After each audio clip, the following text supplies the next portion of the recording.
This podcast is part of the Planet Broadcasting Network. Visit planetbroadcasting.com for more podcasts from our great mates.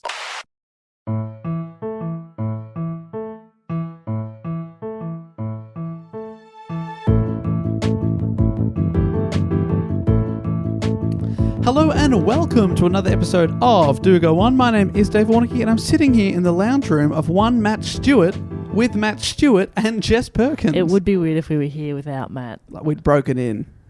No, we have keys. He still hasn't said anything. It's you say my lounge room, but it's all of our lounge rooms. Yeah. I did say that one time that if the Sainers got up that day that I would own the lounge room, and we got up by 30 points. But that was only meant to be as a bit of a joke. You guys, it's still your house, it's your lounge room too. Yeah, that's true, yeah.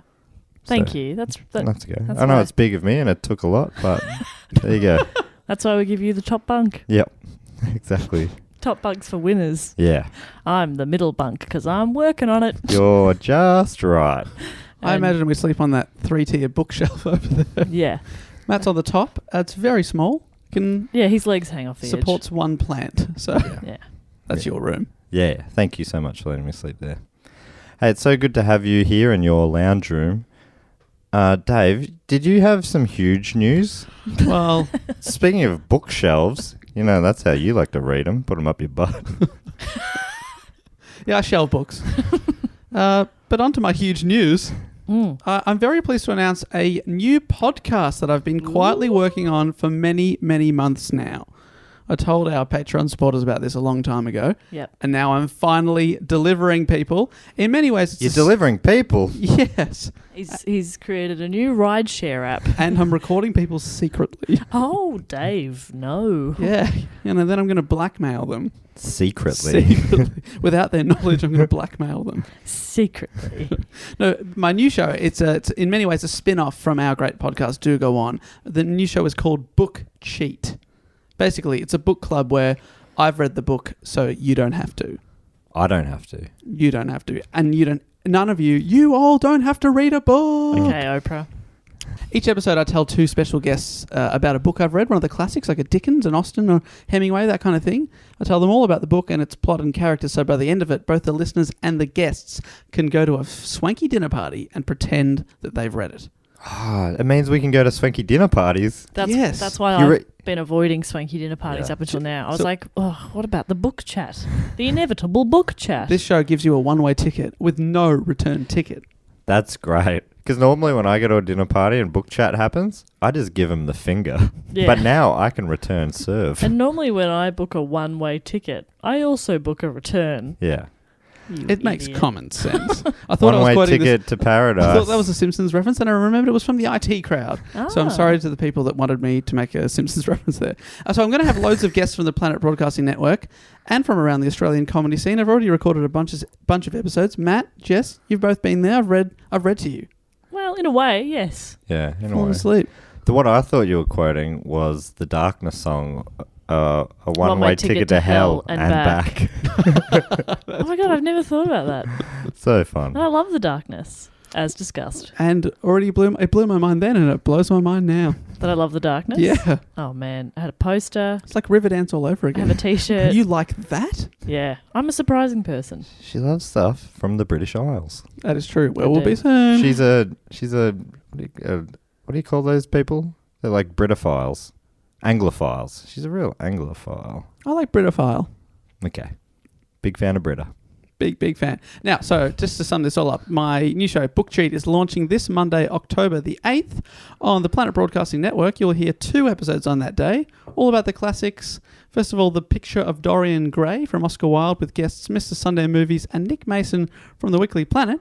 And episode 2 will also be released with our very own Matt Stewart and Joel Dusha from Sanspants Radio talking about Shakespeare's Othello. I love how ballsy it is to do a book show and on your very first release to do a play. That's going, this podcast doesn't give a fuck about your rules. Oh, yeah. I see a rule and I read a play about the rule. This is exciting. This is now our empire has 3 podcasts. No, our mini network within the Planet Broadcasting Network has gone to 3. Jess, I wanted to say you're not left out of my show because the episode after the first 2, you're on it. And I basically host Matt's podcast also. Yes. Jess is a real regular. And we've got a bubbling under the surface, phrasing the bar. Jess and my cannot wait. podcast about the career and the No, not the career, just the films. the filmography of the great Brendan Fraser. Yes. What? I don't think. Is it Fraser or Frasier? Yeah, we'll discuss that. Yeah, Okay. that's one of the big episode topics. 1. Well, episode 1 through 3. Of course. Achtung! He's got a little German warning there for our German friends. Watch out. Anyway, to sum up here, please help me get the Book Cheat podcast off the ground by following it on Twitter, Instagram, and Facebook, all at Book Cheat Pod. And you can give me a review on iTunes early on. That really, really helps get it up the charts and that kind of thing. So give it a crack. Maybe I'll make you a tiny bit smarter. Get it up the charts and get it up, yeah. Yeah, shelve those books. It's a really fun podcast. It was real fun to be on. Hopefully I didn't ruin it, but I reckon it's going to be the best podcast. And I don't make big calls, Wow. but this is going to be the best podcast of all time. Thank you so much. And at the end, the guests get to review the classics. So let's just say I look forward to listening back to you reviewing one of Shakespeare's classics. I don't imagine he reviewed it very well. Yes, poorly written review on the fly. Now, also, finally, there's a couple of tickets left for our live podcast this Saturday afternoon at Hal, our Bon Voyage show here in Melbourne. So exciting. Is it this week, next week? No, it's this week, this Saturday, Holy moly. which I am so excited about. Saturday, October the 13th. Little hint there. Spookiness. Maybe a little hint about the topics. Ooh, actually, it is not this week, Jess. You were right. It was this week. If it was Monday when I released Book Cheat, my apologies. It is done Saturday week. We'll be there a week early, obviously, setting up. Obviously. Yeah, we're not idiots. It's a real Podcasts are very process. technical. Yes. So people don't realise. We do very thorough rehearsals. Yeah. Oh, this is all Got to do blocking. written. Is that the word I'm looking for? Yeah, Scripted. Every show we have a different lighting. Oh, sorry, I was reading Matt's line. Sorry. That's, yeah, see, M is for Matt. Yes, but my apologies. I thought I read M for Milady. I read M for me. I thought it was M for man, and I knew it wasn't me. We should get cracking because it is Blockbuster-Tober for Grace.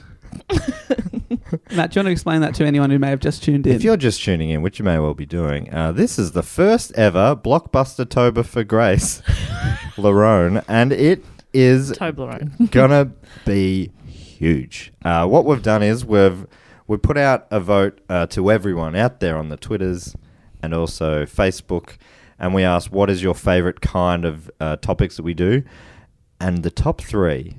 It's basically like an elaborate Family Feud game. Only that's where the similarities end, the polling part. Anyway, the top 3 are chosen, and we're going to go now from the next 3 weeks. It's going to be the third most popular, the second most, and then the first most. And then after that, to really bring home the month with a bang, we're going to do our most ever requested topic. And then the week after that, we're going to release the live Melbourne Spooktacular episode. God, there's just so much happening. It is Blockbuster-Tober for Grace. My Larone. goodness. Is that now Topher Grace and Will and Grace both being referenced? Because that's awesome. Yes. Yep. I'll figure out how that is later. How Will and Grace? Topher for Grace. Oh, it's not Will for Grace, is it? Though it should have been. I've always said that. And then, so what happens once the 3 most popular kinds of topics were selected? Dave's chosen he's picked out the 3rd most requested kind of topic, and then he's put it to a vote for our patrons, and that is how we got to today's topic. Yes, that is right. So, the 3rd most popular kind of topic, so we put things out there like, is it a sporting star? Is it a mystery? Is it this thing that I'm about to talk about now? Is it a sports story? Is it a badass? I can tell you that the 3rd most popular Do Go On report style of topic is about quirky events from history. Ooh. I love a quirky Ooh. event. I love a quirky event. This is great. Do you know why we love quirky things? Why? Because Because we're bloody quirky. Wow, bloody quirk heads over here. God. Takes quirk to know quirk. That's right. I say that a lot. Now, we're going to get going with the show. We always start with a question. I've written the report. You guys don't even know what it is on. And this was I looked at your computer before. Did you? Yeah, I know. I know what it is. What is it? Can you tell me? Oh, just answer the question. Yeah, I'll answer the question Well, let perfectly. me just say that was a decoy topic.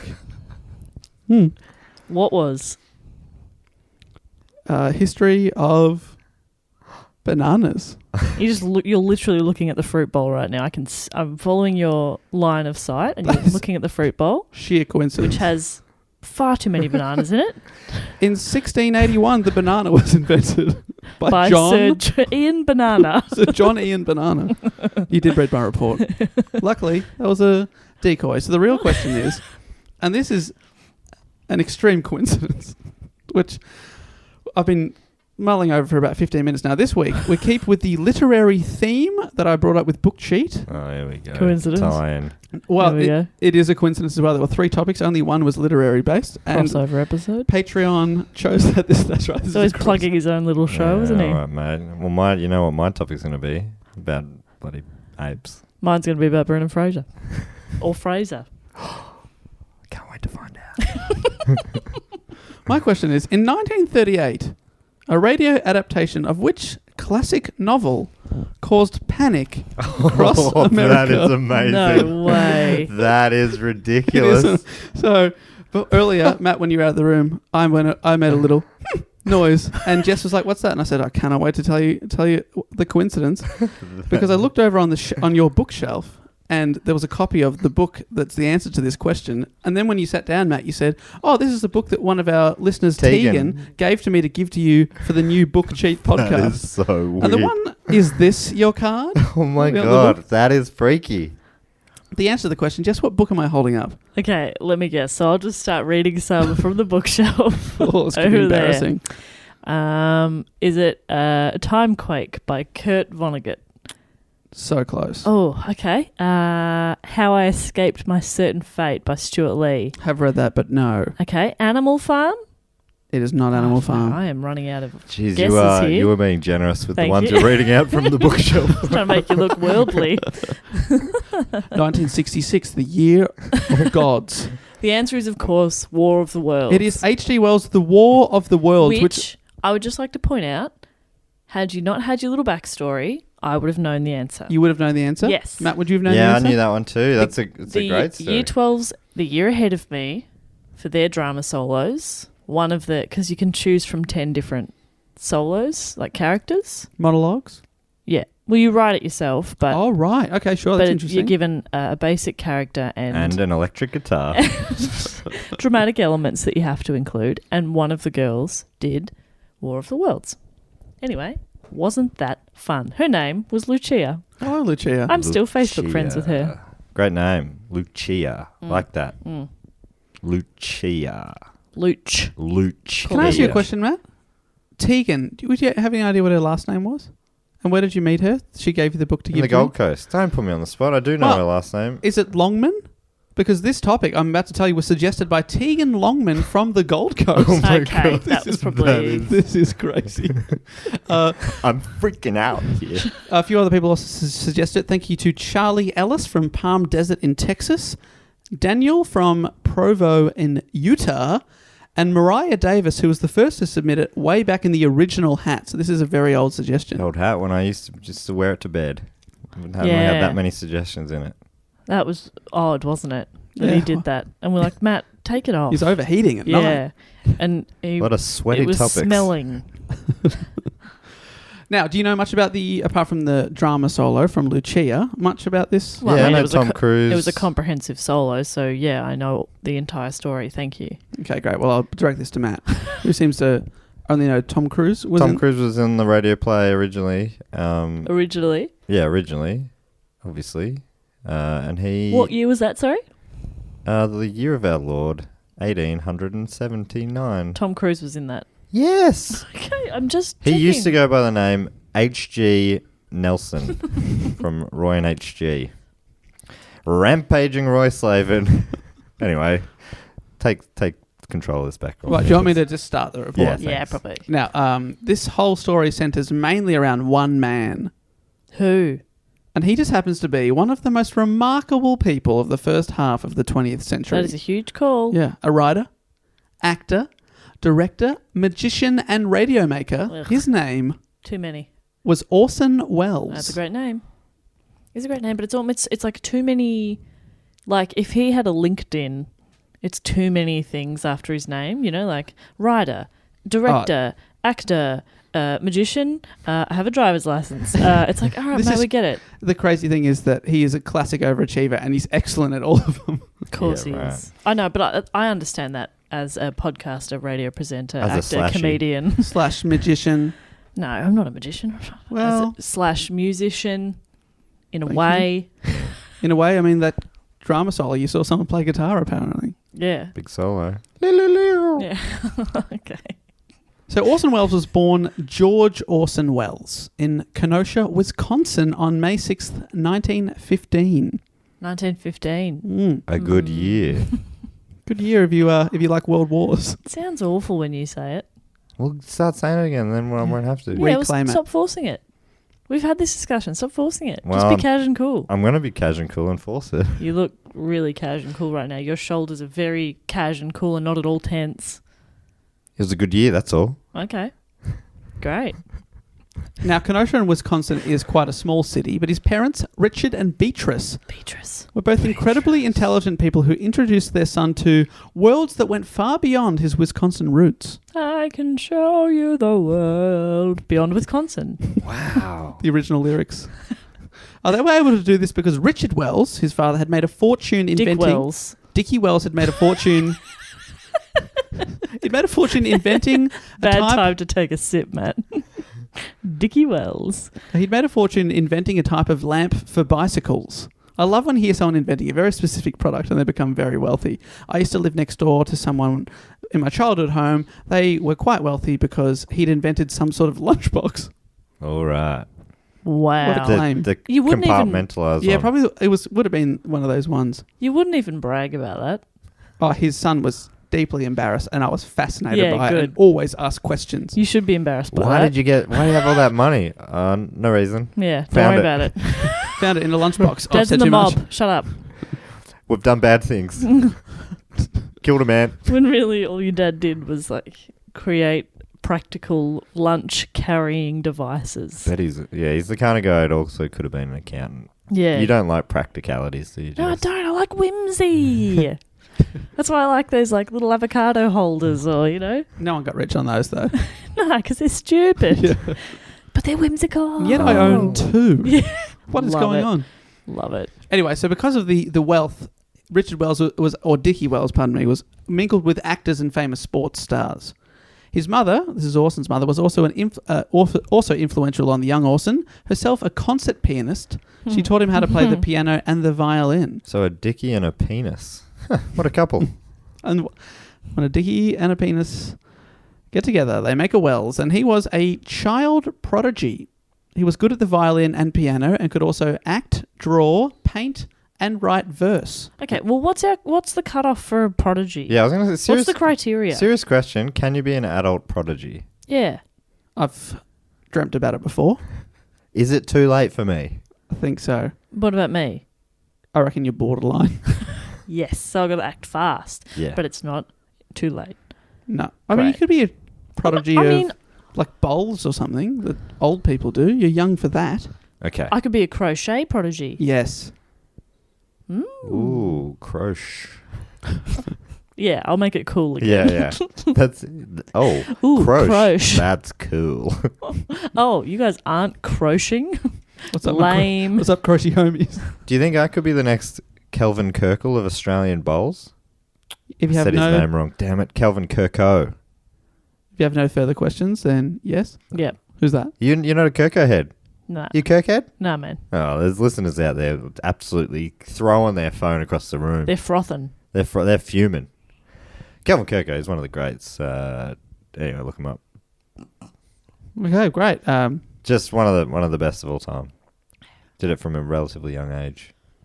Right, well, I assume everyone paused the podcast for a minute there. Now, welcome back. Now you've looked up Kevin Kirko. Kelvin Kirko, you piece of shit.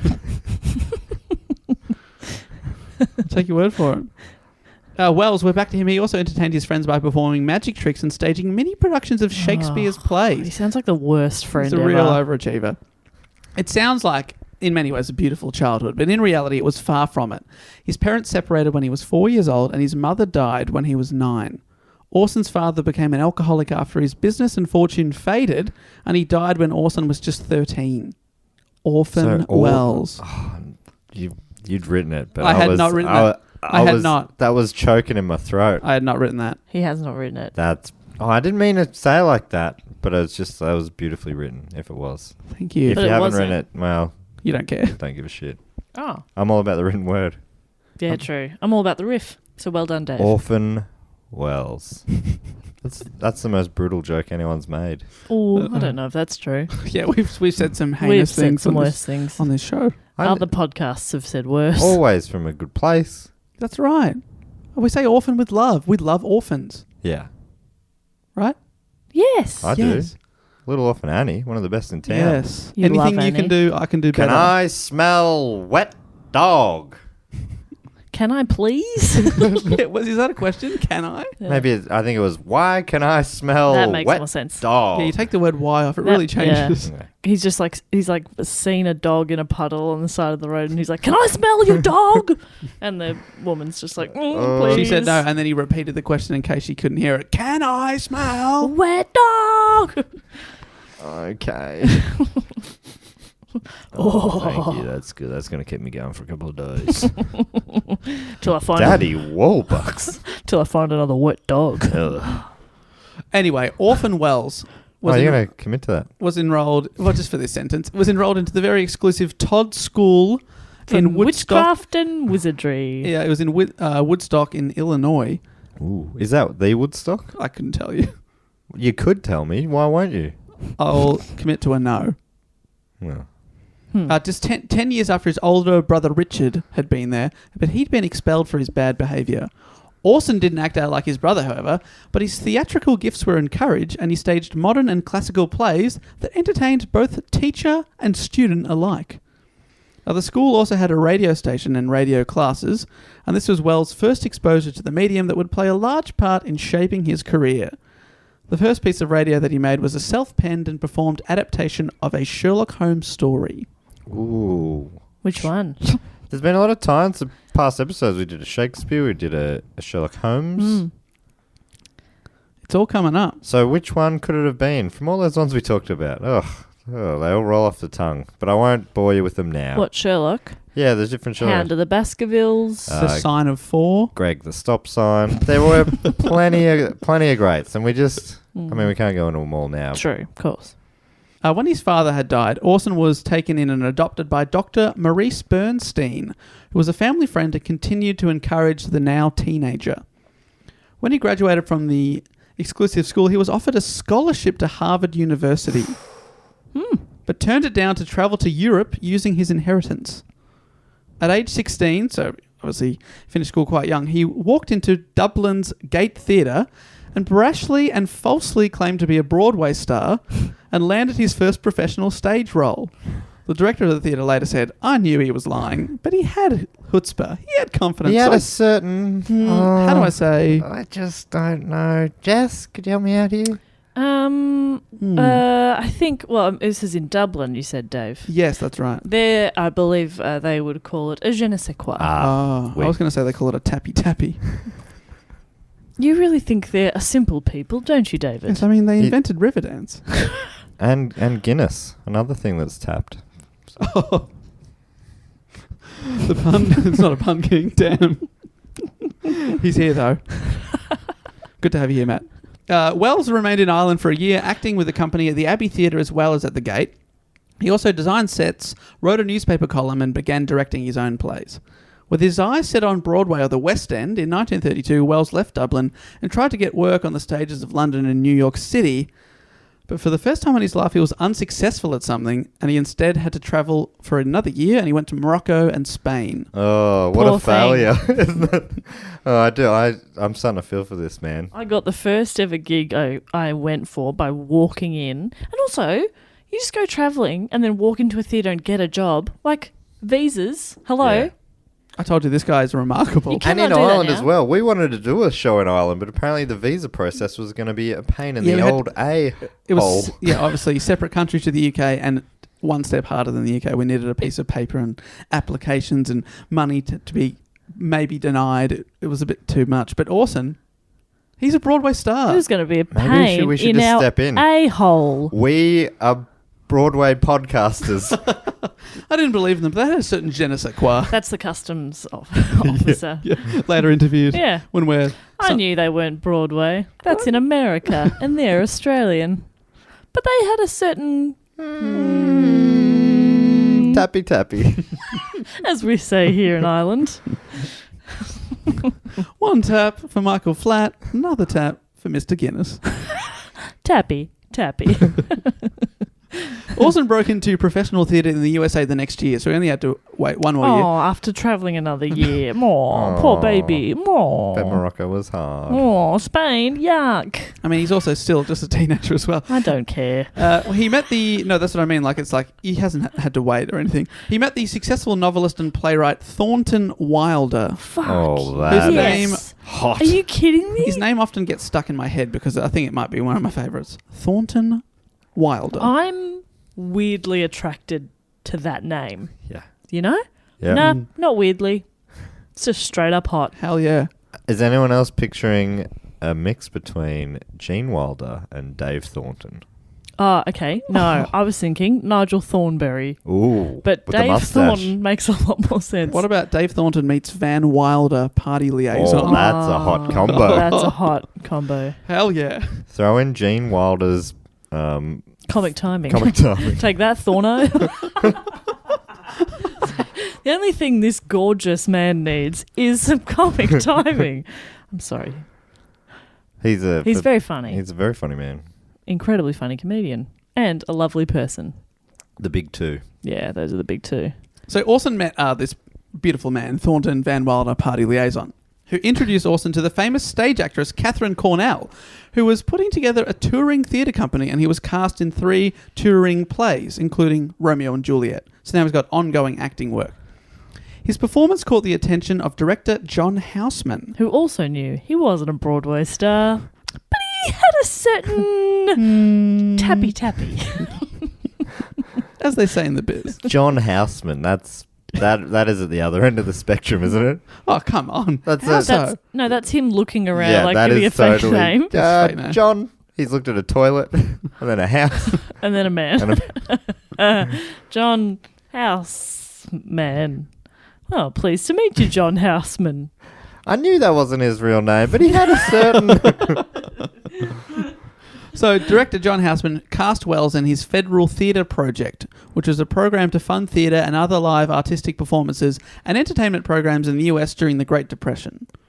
Trying to, no one else could afford to keep the theatre going, so they invested in it to try and keep a bit of morale going up. That's good. The arts are important. They actually are. Yeah, I wasn't being sarcastic. Jess, they actually are.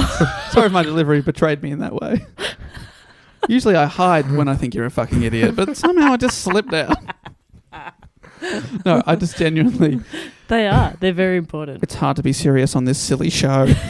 It's hard to be genuine. It's hard It to is. just be vulnerable in the space. But I welcome both Terrorism is bad. of you. It actually is, Dave. Oh, sorry. I thought I was just making a little quip. Dave, wow. Whoa. It actually is like seriously so bad. Dave. Seriously? Matt, how bad is terrorism? Oh, I'd say one of the worst. I feel like you Yeah. Yeah, good joke, guys. Good joke. We all know it's not. Right? Oh my Dave, God. Don't start a new one of these. Oh, no. No. Don't back me into a corner here. Yeah, There's not a lot of that's not backing on done. us. Yeah. We were backing away, and you still ended up in a corner. We were giving you more and more space, and you put yourself in a corner and said, "You did this." You guys were like, "Hey, there's the door," and I was like, "Fuck that door! I'm getting in this corner." Fetal position. No way out. The door's wide open, Dave. Just wander across the room. Dave, we'll turn our back and count to 30. Nah, it's a trick. This corner's safe. Anyway, Dave's insane. just to clarify, art's good, terrorism bad. Oh, Whew. Thank God. changed his body tune, didn't he? I wasn't the other way around. Had a little bit of time to think in the corner, and I came out on top. Anyway, so John Houseman, and Wells would team up on a number of projects. In 1935, when Wells was still just 20 years old, he directed and wrote an adaptation of Shakespeare's Macbeth with an all-black cast, something that was very out there for the time. Wells moved the setting of the play from Scotland to Haiti, and the huge production had a cast of 150 people. Whoa. Oh, that's big. That's huge. What is this, the Olympics opening ceremony or 150 something? people. It was a box office... I know the theatre. They moved the setting of this opening ceremony to Haiti. 150. It's a big production, Jess. They're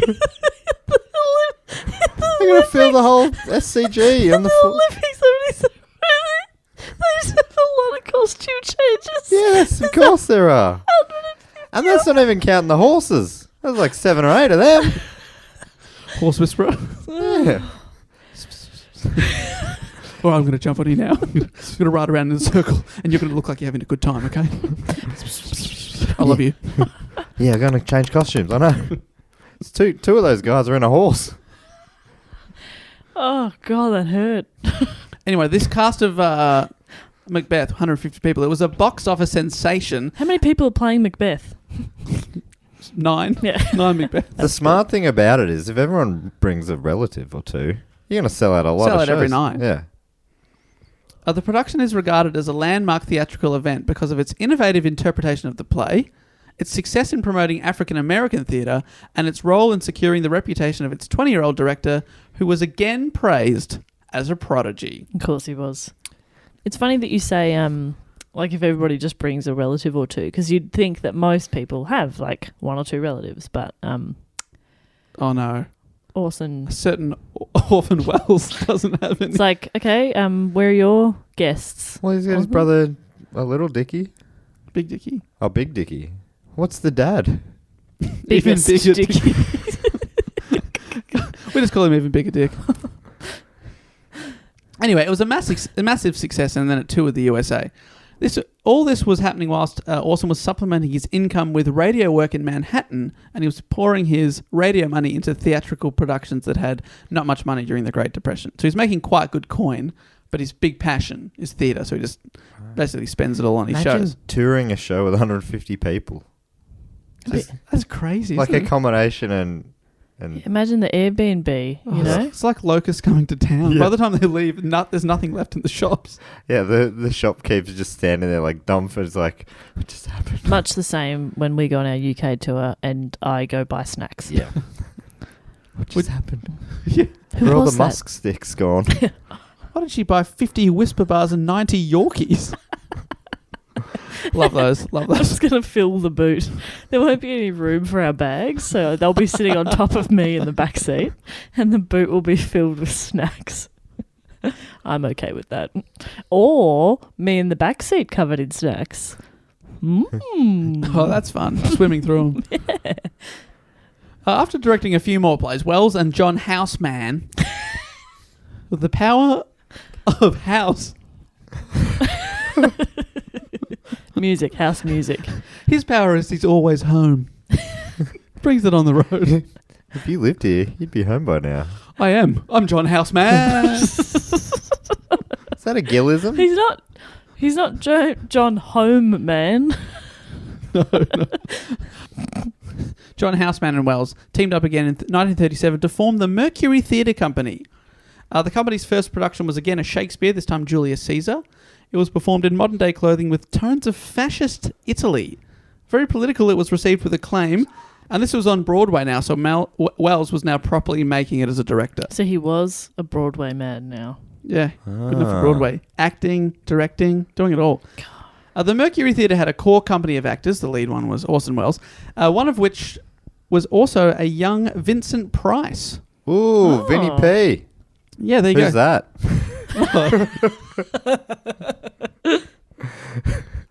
Basically, you'd know him as the voiceover in Thriller, the Michael Jackson video. Oh, sick voice. Yeah, that evil voice at the yes, end yeah, laughing. Yep, there Exactly. it is. Yeah, it's a great voice. They put on more plays that were well received. Everything's going well. Wells really started to put himself on the map, exemplified by the fact that he appeared in full stage makeup on the cover of Time magazine Oh, wow. in 1938, just 3 days after his 23rd birthday. Fuck off. Time magazine goes far that back. Whoa. Goes far that back.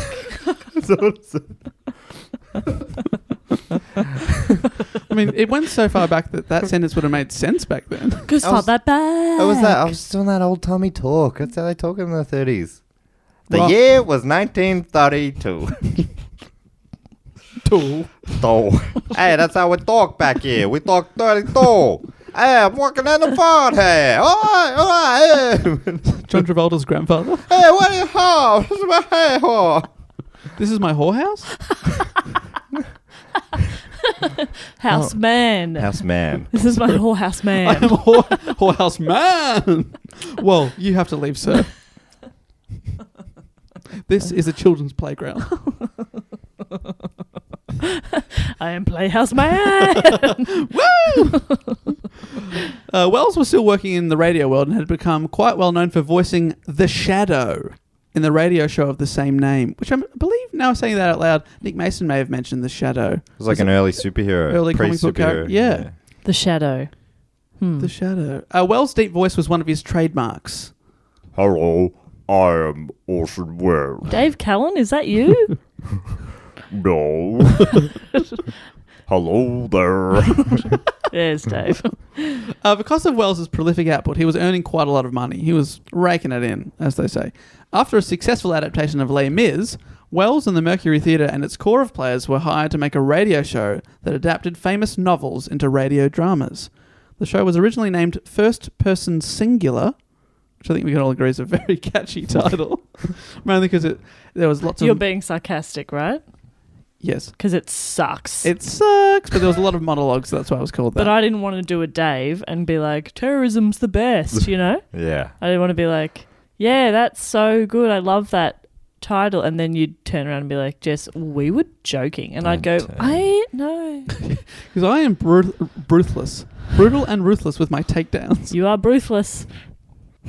Go on, leave me ruthless. So it's called First Person Singular. It later changed its name to the Mercury Theatre on Air. Better. A little bit better. Floating. The show was very low budget because it didn't have a sponsor, but it gained a cult following. It first aired on July 11, 1938, and was on air on CBS Radio on Monday nights at 9 p.m. Then after 2 months, it changed its slot to Sundays at 8 p.m. Prime time. Sundays at 8. Even back then. God, to get one of those slots now. Yeah. Oof. Oh, jeez. Yeah, one of those Oh, sweet radio slots at 8 o'clock. Hell yeah. Okay, well, I mean, I'd love an 8 o'clock because I'm currently from 1 a.m. to 6 a.m. Jess, that is the sweet spot. Yeah, it's the prime time. Dave works on a show that's on at... What time's your show on? I watch it 6:30. every night, obviously. I 6:30. just want to make that clear. We support you. I Thank you just so don't... much. I watch it on 10 play. Right. So I don't know about the time of it. If that's what you're asking. If that's what you're insinuating. I obviously watch it. Every night. But at my own leisure. Of course. Yeah. But every night. But you don't watch it live from 6:30 till I don't watch it 7:30. live at 6:30 to 7:30, although I would love to. Anyway, the Mercury Theatre on Air. Yep. Have you noticed I haven't got up to the War of the Worlds part yet? Yeah, sorry. I'm having fun. No, I'm just saying. No, it's fine. So We'll basically, shut up. How the show would work was it went out on 8 p.m. on a Sunday. A small orchestra and sound effects Foley team would accompany the actors who would rehearse before going out live, but when they were going out, they would read the scripts in front of them. Wells was asked to play the lead role each week, and he also directed the productions.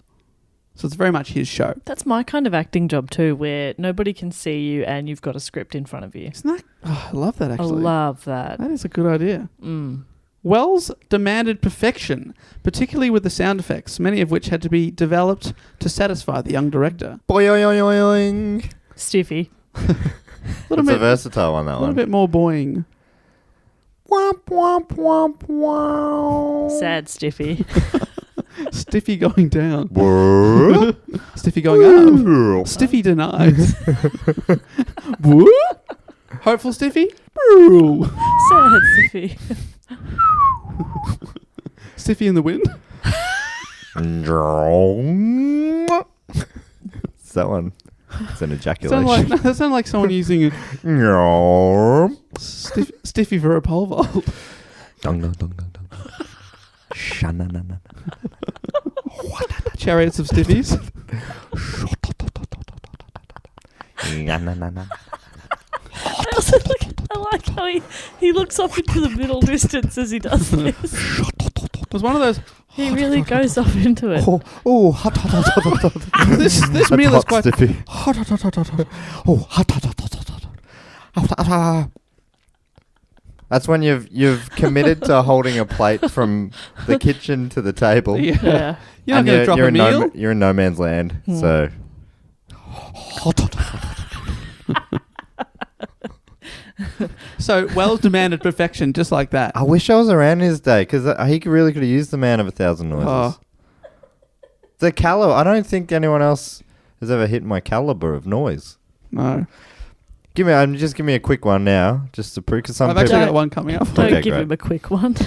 Give me a quick one, Dave. And then we'll go back to the podcast. Yes. The first episode was an adaptation of Dracula, and the team struggled to find the right sound. Right sound for the stake going through Dracula's heart. How would you do that? Stake through a heart. Ooh. I mean, to me, Questions? sounds a little bit like Questions, comments? James Bond has snuck up on someone and karate chopped them on the back of the neck. Can you do that again for me? Oh, sorry, that's what it was. Isn't that what you said? Yeah. James Bond singing up crowd shoving? Karate chopping Dracula's heart. Yeah, that's what it did. How to go again?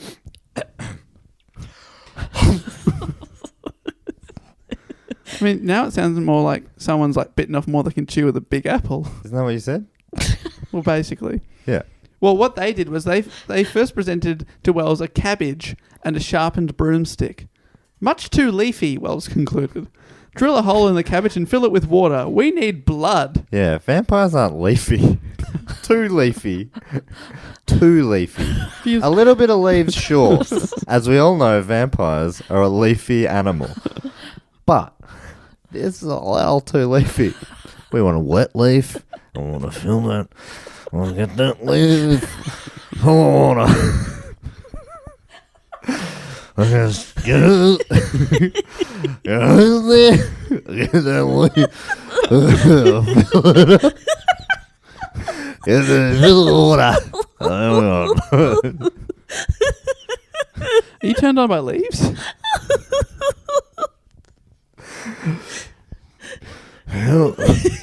Sorry. Sorry, when I am Orson Welles, I go all in, and he is turned on by leaves. It's a prodigy of leaves. Yeah.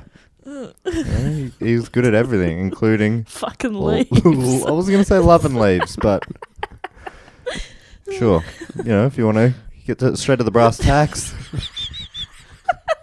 Brass tacks, what do they sound like? Oh, that's them underwater. Well, they just fell into a pond. They've fallen into a Don't dive in after those. Jesus, the Mexican walking fish is going to have a pretty big bad day. Thump, thump, thump, thump. There's the Mexican walking fish. Anyway, he didn't like that, so he called for a watermelon, which I can only assume he humped and then headbutted. Obviously, as is As is due custom, process. yeah. Then he hit it with a hammer to create a harrowing sound effect. Matt, what would a hammer on a watermelon sound? Sorry, that was just the warm-up. Okay. That's just the warm-up. That. I mean, I don't know why he tried to drink while Matt was doing a Yeah, sound effect. I Jess, that thought was I could stupid. swallow in time, but he... Yeah. Did you pick that up? He's punched I himself think- in the face. Yeah, that was violent. You getting that? I'm getting that loud and clear. Oh, I just had my wisdom teeth. Oh, don't hit your face. Questions, comments? Over the next 16 weeks, the Mercury Theatre adapted classics like Treasure Island, A Tale of Two Cities, The 39 Steps, Jane Eyre, and many others. Most of which are on my radar for my new podcast book cheat, available this Monday, October 8. You piece of shit. That's Thank the you. worst. I've never done that about Primates, which is out every Thursday night/Friday, depending on where in the world you are. We've had topics like Rise of the Planet of the Apes and Beast Wars Congo. and Congo. And 2 episodes on The Simpsons and counting. What day of the week is Phrasing the Bar going to come out of? Because we've got Monday, Wednesday, and Thursday covered now. So we go Tuesday or Friday. Yeah, I think they're both good options. All right, it seems like a fun Friday kind of podcast to me. Thank you. You're driving to work, you're like, put on a bit of Phrasing the Bar Fridays. Oh, Phrasing Fridays. love it. Oh, yeah. Love it. Love it. Love it. I've written here, anyway, back to the story after my plug. It was on October 30th, 1938, week 17 of the show, that the players would perform the show that would put them and Orson Welles on the map. For the 17th week, Wells decided to take a different approach. He wanted to adapt a story, but make it sound like it was actually happening live and that the story would be presented as a news show reporting on real events rather than a typical scripted radio play. Orson brought the idea to John Houseman and director Paul Stewart, and they discussed which... spelled the same way as you? Do you know a Paul? Yeah, my dad. Oh, was Dad. he director in the 1930s? Yes, I assume. Why did I forget his name's Paul? Yeah, I thought you'd know. I mean, you know. I know him well. I know your dad's John, your mum's Annie. Yeah. We got John, your dad's Paul, my dad, of course, Ringo. Martin. Okay, Martin. Marty. Marty boy, if you're listening, thanks so much. Appreciate the support. He's not listening. He would if he could. I mean, he's alive, he just doesn't listen to podcasts. Just doesn't have ears. The man with no ears. Anyway, so Paul Stewart, John Houseman, Orson, together they discussed which classic they would adapt in this newsy way. It was eventually decided that they would adapt the H.G. Wells novel, The War of the Worlds. A quick background here on the story, including spoilers. So if you don't want me to spoil what happens in The War of the Worlds, maybe you skip ahead and don't listen to Book Cheat, because I really ruin books. Wait, don't you make it more enjoyable or something? Yes. Make them easier to palate. You can devour a classic in a single setting. Single Sitting? settings. Sitting. Really working on that tagline. Yeah, it's not great. Setting. Sitting. Sitting. If I'd said sitting, you would have been clapping me out of this lounge room. As we always do every Get night. out of here. Clap. With claps. Bye. Because you know I'm Every scared night of- when you go, all right, guys, I'm going to go to bed, we applaud. Yeah, and I go, is that thunder? And That's then terrifying. he hides under his bed for a while. Until I fall We get asleep. some bloody peace and quiet. Yeah. Please. We put on a Murder, She Wrote and Have a great time. crack open a block of chocky and have a couple of hot dogs as well. What a combo. And Hot toddies? Hot toddies. That's what I was And trying- hot doggies. Hot doggies. We put on a real spread. Is that when Yeah. you dip a sausage in a hot toddy? Yeah. Yeah, well, you bite each end of the hot dog and then you drink the hot toddy through the dog. Yeah. Come on, mate. When I was little, I don't think I've told you this story. When I was little, Mum used to play tennis every, I think it was Monday night, or it was Monday or Wednesday. It's important to get this right. Should we call it? One Conference night, call. Let's hold. I need to know if this is a Monday or a Wednesday. Monday Do night. you reckon I could Google it? No. The results are in. It was a Monday night. Nah, get fucked. This story is going to be so good, please. So we would have, Mum would go and play tennis, and so Sorry, which night? Mondays. Okay. And for Dad and I, it would be like our little secret chocolate night. Oh. Like we'd have, like there'd be a block of like peppermint, my favourite, be chocolate, and we'd have like, up after dinner, once Mum's gone to tennis, we'll get out the chocolate, but shh, don't tell Mum. It was all this big thing of like a lot of winking between Dad and I, and all very exciting. Yep, see you later, Mum, have a good time. You're winking her out the door. Yep, all right. So I couldn't wait for her to leave. And I found out years later, Mum was well aware of chocolate night and often bought the chocolate for us. Oh, well, I mean, that's sweet. She'd have but it it's- ready for chocolate night.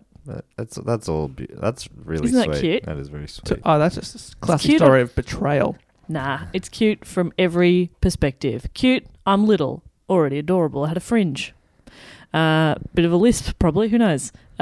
Cute for Dad, having a little daddy-daughter time. That's nice. Cute for Mum, facilitating that daddy-daughter Yeah. time. And And getting a also bit of exercise as having well. a bit of mum time. Yeah, a bit of mum time. And getting those bloody, what do you get? What are those Endorphins. things? Endorphins. I thought you were going to say serves down the centre of the court. Probably a bit of those too. Right down the tee. Oh, she was great at those. Oh, she's gone right down the tee. She's Oh, faked. wow. It's a kicker. Kicking out to the side. Oh, it's a little kick on that one. That's Annie. Watch out, 40 love. Oh, bang, bang, bang. They used to call her Pistol Pete. Yeah. Sandpress. It was confusing because at the Yeah, it time was weird. she did have a big monobrow and people, but also a great serve. Anyway, if you have skipped ahead, we still haven't told you the story of the War of the Worlds, so here it is. It's a science fiction novel by English author H.G. Wells, first serialised in 1897 by Pearson's Magazine in the UK and by Cosmo in the US Wow. Really? Cosmo did something interesting. in 1897. Huh. You're It wasn't all just gobby tips. Is that a thing? It's like all it is. Just gobby tips. Yeah. What's the number one tip? I don't know. cup the balls. Yeah. Anyway, 1897. That's the year that the VFL began. Also, big year. Big year. Big Gobby year. tips and footy. Gobby tips. Have not heard the term gobby in a long, long time. Is that what you're talking about? Gobbies? Yeah. Is that an Australianism or? I think people will figure it out in the context, to be honest. No, I was just wondering. Gobbies? Yeah, I think so. I mean, cup the balls. What could he be talking about? Long bowls again? Is he talking about Kelvin He loves Coco? Is he He's always talking about talking about Kelvin. Kelvin Coco again? Could he be Kelvin Coco? A very influential book. It was one of the earliest stories that detail a conflict between mankind and an extraterrestrial race. To summarise it, the story recounts a Martian invasion of Great Britain around the turn of the 20th century. The invaders easily defeat the British Army thanks to their advanced weaponry, including a heat ray and poisonous black smoke. Jess, Yep. you're trotting on my... Yeah, it's how it feels. Know your territory. Wait, have I been adorable lately? Have I been adorable? Is that my thing? If you want to be, I don't love know. that. If it's Yeah. not offensive. Nah, I love that. Big fan. That's your brand. Except when strangers say it, then it's weird. Yeah, geez. Don't message me and say you're adorable. Get fucked.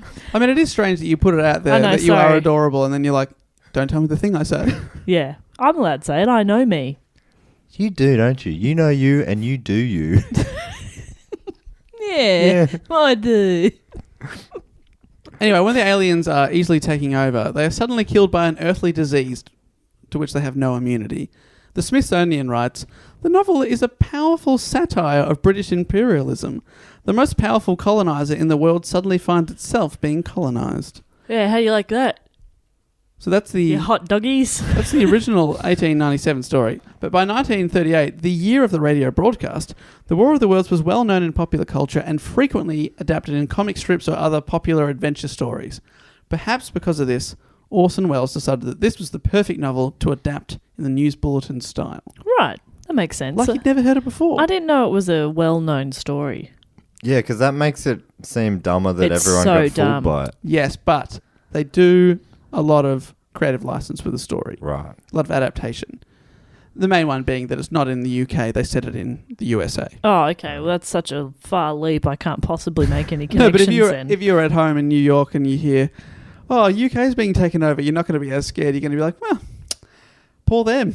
Yeah, proximity. That's what we learnt in journalism school. Is that it? You just learn about proximity? Yeah, I didn't learn much. That thing's near you. It wasn't a And particularly class. good school, to be honest. You know, name and shame? Nah. Wells selected the book, but because he was so busy, writer Howard Koch was hired to adapt it into a script. Koch would later go on to co-write Casablanca, for which he won an Academy Award, before being... With the famous line, tell me about it, stud. Isn't it? It finishes off by... And yeah, that's how it opens. And then at the end, there's that famous line where it goes, fuck off, idiot. Isn't it? Yeah. Yeah. And he won the Academy Award for that. He was, before being blacklisted... Tell me about it, stud. I love that arc, though. How do you get from one to the other? Right. That's the beauty of it. Storytelling. Yeah. They don't make it like that anymore. No, they do not. That's Koch for you. There's a piano in the middle. Yeah. Self-playing. It's real fun. Yeah, it's so good. Ba-da-ding, ding, ding, ding. Kosh was eventually blacklisted by Hollywood for allegedly being a communist, so did not end well for him. Blacklisted. Yeah, he wasn't allowed to work in Hollywood anymore. Well, that guy, Kosh, took a dislike to the War of the Worlds when he first read it, finding it a little dull. Yawn. At this time, alien stories was stuff for children and not really believed by the general population. So he thought it was a bit of a dated story, and he had less than a week to turn it into a radio show. Kosh worked on the script for 3 days before giving up. He rang the producer, John Houseman, saying that he was really struggling and asked if Orson would consider another story instead. Houseman told the writer Kosh that Wells had his heart set on the War of the Worlds, and Kosh gritted his teeth and got back into adapting it. The truth, however, was that the producer, John Houseman, had called Orson to ask about the possibility of adapting another classic in this new format, but he couldn't even get onto him. Wells was busy rehearsing his next play and had reportedly been doing so for 36 hours straight. Oh, is that what they call it, huh? Rehearsing for a play. Cupping the balls. For 36 hours straight. That's the number one tip. Yeah. Keep going for 36 hours. 36 hours. Or he doesn't love you. Cup through the pain. Wells didn't even have time to think about the War of the Worlds. And looking back career-wise, that was probably a good thing. Kosh worked on the script of the story that he hated day and night, and finally he had a draft ready. A small number of the Mercury Theatre actors rehearsed what he'd written without Orson there, and it was generally agreed that this new style of script without the usual live soundtrack was an absolute disaster. At this stage, the radio script was divided into 2 equal parts, much like the original novel. The first half was devoted to the fake news bulletin about a Martian invasion. The second half was mostly lengthy monologues from the character to be played by Orson, as the journalistic character recounts to the audience what it's like wandering the streets after the aliens have ravaged the city. Wells finally read the script and suggested that the second half was a tad on the long side, and that the monologue just kept describing things would be quite boring, and he suggested that they extend the first half and make the news bulletin longer. Apart from that, he was too busy for any real notes, so producer Houseman and director Stewart were in charge of notes to give to Kosh, who had to very quickly rewrite the script that he already hated. Right. He Great. was getting lots of rewrites. It sounds a lot like, the podcasts that have been going around the last few years of that sort of false realism, but science fiction-y ones. You listen to them? Right, yes, like Welcome to Night Vale is the really popular one. Yeah, there's a lot of them out there. It's in just how you're describing it. I'm like, oh, yeah, that's really come into vogue in the last few years. Yeah, this is 1938. Isn't that amazing? A good year. This is pre-podcast. Just. Is it? When did podcast event? 39. No, I thought it was when we started. Yeah, 39. A good year. 70 years of unrecorded episodes. Unbelievable. But this, because the newsy bit grew... I was just trying to get it all loose there. Oh, good year. That was better, yes. Because the newsy bit grew and the second half shrunk, this meant that unlike usual radio shows at the time, the break that usually happened halfway through the show would come 2/3 of the way through the hour. I love that. I love a late interval. So When you really need to pee and you're going, I'm bored and I need to pee. And it keeps going. And then you just come back for a bit at the end and you're like, well, that was fucking pointless. I love that. Should have just peed. Should have just peed and left. Yeah. Should have peed on the stage. And left. Yeah. It'd be And weird if I stayed. stayed. Just staring get in up, their pee on the eyes. stage, get back to your seat, carry Never on. breaking eye contact. Now that's a power play, if I've ever seen one. And you have. A. Brad Schwartz in the Smithsonian. Brad? His name is A. Brad. He's a writer who's written a book about this, and he wrote an article in the About Smithsonian. his name being A. Brad. No, about the... His friend Oh. is B. Brad. he writes in the Smithsonian, apparently no one in the Mercury realised, that's the theatre company, that listeners who tuned in late and missed the opening announcements would have to wait almost 40 minutes for a disclaimer explaining that the show was fiction. Radio listeners had come to expect that fictional programs would be interrupted on the half hour for station identification. Breaking news, on the other hand, failed to follow those rules. People who believed the broadcast to be real would be even more convinced when the station failed to break at 8:30 p.m. Who listen? Oh, okay, pre-TV. Yeah, so I was going to say, who knows that so well. This is when radio is massive. Yeah, yeah. Like What do you millions of mean? people. Radio's still huge. Yeah, it's not dying at all. What? Mum? What was that? I've given up everything for radio. You hang in there. Newspapers are coming back. Great. I was not talking about newspapers. Radio. I work in radio. That's coming back too. Coming back? Yeah. It's booming now, isn't it? Yep. Whew. Thank goodness for that. Nearly told Jess the truth then. What's that? Can you hear this too? Yeah, you said that out loud. Oh. Thought I could talk to Matt telepathically. No, this whole time you've just been talking to him and I've just been listening. She's listening in, Matt. Do you hear that? No. Are you hearing what I've been saying to you? Yeah. Yeah. What? Can you keep yours down? Can you hear what I've been saying to him? What? Why are you looking at me? But not saying anything. Matt's just been telepathically giving me great gobby tips. And I'm just like, I don't. well played. It's mainly just believe in yourself. And look, honestly, Have fun. It's the best advice I ever got. just if you just enjoy yourself and, respect each other. Yep. Some of these last-minute revisions also changed how the story unfolded to the audience. 2 moments that interrupted the fictional news broadcast with regular dramatic scenes were deleted or revised. At Houseman's suggestion, Kosh also removed some specific mentions of the passage of time, such as one character's reference to, quote, last night's massacre. All of these things contributed to making it seem like it was genuine news unfolding in real time. And it wasn't just the writers that put effort in to make it seem real. Frank Reddick, Ridic. Reddick? He's Ridic. His name's actually Reddick. Frank Reddick. Ridic. Yeah. That's bad. Or Reddick. If you're Or- still out there, Frank, I'm sorry. Or Reddick. Ridic. Reddick. If at first you don't succeed, re-dick and re-dick again. That's my gobby tip. Number 9. Frank Reddick, the actor cast as the news reporter who witnessed the Martians' arrival, listened to recordings of our old mate, Herbert, the humanity Morrison, Oh. the guy describing the Hindenburg disaster, Yes. and imitated not only his tone but also his cries to make it sound. Wah. I'm a big Wah. baby. Yeah, not for the Hindenburg thing, just like where he had recorded himself crying. Yeah. He's a famous crier. Yeah. Town crier. My wife left. I'll never love again. A lot of that. Real sook. So in the play, it was more like, the aliens have invaded. I'll never love again. Why? Why? My wife's an alien. Basically, my wife's an alien and she left me. Yeah, from an alien. What a Always the bitch. I'll say it. Honestly, you're better off at What a straight up bitch. I never liked her. There are also fewer sound cues than usual, but the ones that were in there were delivered with precision.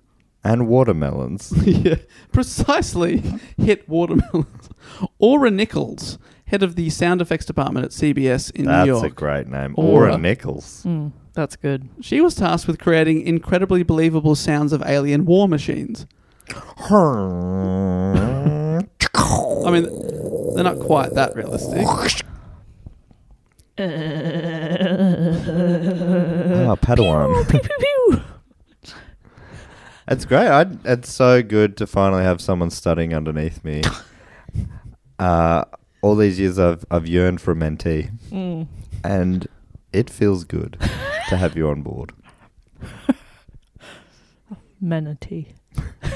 This is the Sorry, I've yearned for an amenity. this is about the original Woman of 1,000 Voices, Matt, from the 1930s. According to What? That was one of hers. 96. According to Leonard Moulton's book, The Great American Broadcast, Wells later sent Nichols a handwritten note thanking her for, quote, the best job anyone could ever do for anybody. Wow. Is that God. In terms of sound effects. Yeah, no, that's what we're What's that reacting to also? So she absolutely nailed it. Also, a side note on Aura, she was one of the few people to ever stand up to Wells. After he called her a crackpot during one of the rehearsals, she walked out and only came back to work after he apologised to her publicly. Yeah, Great. I boss like bitch. that. Yes, love it. I like standing up. How I'm going to stand up to you is walk away. Yep. Yeah, that'll show you. And it did. You fucking did. So that's something that no one would ever dare ask of Orson Welles. So she was a real badass in that way. So they put all this effort in, but none of them predicted they would get the reaction they would receive. Lawyers even looked at the script and made only very minor changes, like changing the names of real institutions mentioned in the story to stop themselves being sued. But no one was like, this is a bit too real. Yeah, right. No yep. one said that. Radio critic Ben Gross, all these names are so top-notch, recalled asking one of the actors what they had planned for Sunday's show, and he replied, just between us, it's lousy, and that it will, quote, probably bore you to death. Wells later told the Saturday Evening Post that he had called the studio to see how things were going and received a very similar dismal review. Very dull, a technician told him. It'll put him to sleep. Wow. So they didn't have a lot of faith in it. No one has faith in this project. So expectations are very low. This worried Wells. His theatre show wasn't going well, and he was going to have to do what he always did. Whip the radio show into shape. Montage. Oh my God, training montage. They're running up and down stairs. They're doing exercises. I need a hero. Yes. Awesome. And he's yelling at everyone except Aura. Yeah. And then he's apologising to her publicly, and she's like fist pumping. Yeah. Yeah. That's great. He's like crossing out things on paper and throwing it out, and they're going again. Setting fire, slapping Vincent Price across the face. Yeah. Oh, I love this. I love a training montage almost as much as I love a shopping montage. Fuck, I love a shopping montage. Coming out of the wardrobe in different outfits. Yes. And there's always one that's weird, and they look at him like, nah. Yeah, and then they come out in a second one and they kind of go, yeah, it's better. And then they come out in the one and it's like, yes. Yeah. Oh, I love it. I So love basically a shopping montage. Orson's doing that, and people have to remind him, mate, this is radio. He's like, this is an important part of the process. I love a montage, he says. Make some montage sound effects, you fucks, he said. Really what he did was just hours before showtime, as usual, Orson Welles rocked up for the last rehearsal. So he's left them to their own devices all week, and then a few hours beforehand he comes and he's like, what do you got? What an absolute devo. Yeah. Whip it good. He read the script and hated it. According to his producer, House Man, outbursts like this were very usual for Orson. He yelled at the cast and crew, calling them lazy and ignorant, and claiming that it was up to him to save them yet again. All while secretly loving it. He really thrived under pressure. He thrived. Oh, I hate... Oh. You don't like Throve? No, I don't like... you know what? I'm reacting to something there that I see in myself. That's what it is. And that is that I also am much, much better at the last minute and under pressure.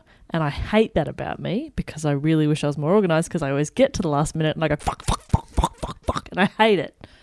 But Cue montage. give me 3 days to do an easy thing and I won't do it. Okay. In 3 days, can you pass me that banana? Within the next 3 days? Yeah. Yeah, right. Montage. You can do it right now. Yeah, but I know. I just need it in the next 3 days. Within the next 3 days? Yeah. Okay, great. It's a montage of Jess sitting still for 3 days and then going, fuck, the banana. That's what it feels like. That's what it feels like I do. Well, it's what Wells does too, and what he does best. He decided to. He walked in and decided to change everything. He decided to slow down the opening of the news bulletin in order to try and make it seem more realistic. Houseman objected strenuously, claiming that it was now going to be tedious to listen to, because it's just basically, for the first 10 minutes, a boring bulletin. But Wells overruled him, believing that listeners would only accept the unrealistic speed of the invasion if the broadcast started slowly, then gradually sped up, rather than, oh my God, suddenly it's happening. Wells also added back in something that Koch had cut out from the first draft, a speech from the Secretary of War. Wells assigned the role to actor Kenneth Delmar, an actor who was known for his impersonation of then President Franklin D. Roosevelt. During this time, the networks had expressed rules against impersonating the president. You're not allowed to do that. So rather than actually tell Delmar that he should do his impression of FDR, Wells merely asked the man to be a bit more, quote, presidential with his delivery, and then winked at him. Is that enough to get around a rule like that? And Delmar knew what he meant. I'm not saying which president you should. Which president? Mr. Wells, which president? This would also aid to the confusion of listeners. Was the president really telling them about an alien invasion? How good is his impression? Apparently spot on. Because you think about like Malcolm Turnbull impressions, they're always like caricatures, but back then the impressionists just did... Sort of like a Baldwin Trump kind of thing. Yeah. You know? Like quite good. Yeah. Quite good, but still humorous. Yeah. Oh, you listen to it and go, oh, very good. I recognise that. Very good. Very good. Yes.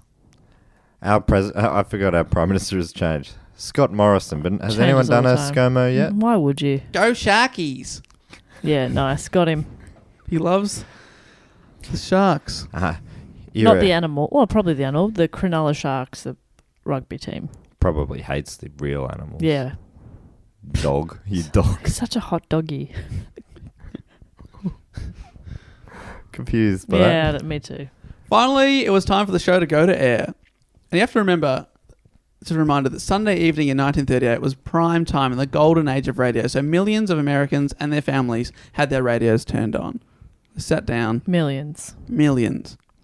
But Wow. most of these Americans, however, were listening to ventriloquist Edgar Bergen and his dummy Charlie McCarthy. They were listening to a ventriloquist I hadn't thought about that. on the radio. I mean, it's a pretty easy gig, isn't it? You could basically have two actors and just pretend you're doing it. They were listening to a ventriloquist Jess, you have to remember, this is 1938. They're simple on people. a radio. Okay, all right, that's great. Well, that's the perfect segue because I wanted to tell you guys about my new podcast, Ventriloquism with Jess. And it's me and my puppet. I'll just get my puppet out now. Okay, wow. Hello. That's me talking to my puppet. Hey, puppet, can you just, I'm going to ask you a question and then I'm going to have a big sip of water. Okay. What did you do today? Oh, I'll tell you what I Glug, didn't do. glug, Oh, glug, no, I'm glug, drowning. glug, I'm drowning. Oh, no. You did, What a that thing, world. you did that thing really well where you're both singing the Australian national anthem at the same time. Hmm? Can we have a bit of an example of that? Oh, me and my puppet. You and your puppet, of course. Yeah, well, we both sing the Australian national anthem. Yes, it's amazing. Out of different sides of your mouth, apparently. Australians, all let us rejoice. Oh, it's music to my ears. Yeah, thank you. I've worked really hard on it. So please tune into my podcast, Ventriloquism with Jess. Wow, our You network fucking moron. our network is really expanding. Yeah, I was going to wait to announce it, but it just felt topical now. You don't want to miss this opportunity. Matt, why are you laughing? Do you love my idea? Yeah, sorry, I just came back. Just been out for a couple of minutes. What I miss? I was just talking about my new podcast, the Ventriloquism one. Oh, that's a great one. You got real good skills. Yeah, I've been I was working on wondering them. why you've been sitting with that dummy on your leg all day. Yeah. Yep. All day. Oh, Scott Morrison, you mean? I got him. No, I hope he does a great job for the country. And if he's listening, Go Sharkies. So basically, most people are listening to this very popular ventriloquism act. It's still unbelievable. That's on stupid. NBC. Can't believe you didn't think of that. No, I was just like, Disappointed ventriloquism. in you. Makes I sense. mean, is there any greater art It's like form? listening to a magician. Like, what the fuck? Trust me, it was the right card. Every trick ends with that line. Yeah. And it's always, my God, he's done it again. Oh, the next Coin behind your ear. Got it. The show afterwards is the one that rated real high. The Mime Hour. Spot on. Wow, it's like he's in a box. I find mime confusing at the best of time, so it would be doubly confusing That's for because me. you're a very literal person. I watch people do mime, and everyone's like, "Oh my God, wow! I knew what he was doing the whole time," and I was like, "Was that a bird? What the fuck was that?" You watch people do mime? all the time. All the time. Wow, You know Dave. when I was big at the comedy festival for a couple of years. Get new friends, I reckon. Who keeps taking you to mime? Or are you going alone? I mean, it can be very good. One of the best shows I ever saw was Dr. Brown's one, but I knew what he was doing. That's why I was impressed. Anyway, I don't think of him as a mime. But you didn't speak for an hour. is that what miming is? Just not talking? Because I'm a mime every night. In bed. Hey-oh! Tip number 9: stay silent. It drives them crazy. I call him Quiet Clown. That's not miming. That's quite clowning. Clowning, yeah. Are you getting clowning and miming confused? That is definitely mime. Great. Okay, yep. Anyway, people are listening to mime on the radio. Can you believe this? Fucking ridiculous. That's on NBC. They only tuned in, this is the majority of people, to CBS at 8:12 p.m. after the comedy sketch ended and a little-known singer went on. By then, the story of the Martian invasion was well underway, and many people missed this announcement. This is how the show starts. Columbia Broadcasting System and affiliated station present Orson Welles and the Mercury Theatre on the air in The War of the Worlds by H.G. Wells. Right, okay. So it's a clear announcement. Mm-hmm. Then some music played. Then Wells did a small introduction. Then a weather report played. And this is how history.com describes the first few minutes of the radio play. After the weather, the announcer took the listeners to the Meridian Room in the Hotel Park Plaza in downtown New York, where you will be entertained by some music from Ramon Raquello and his orchestra. That was all a quote from the announcer. Putrid dance music played for some time. Remember, history.com's words, not mine. Putrid. And then the scare began. An announcer broke in to report that, quote, Professor Farrell of the Mount Jennings Observatory had detected explosions on the planet Mars.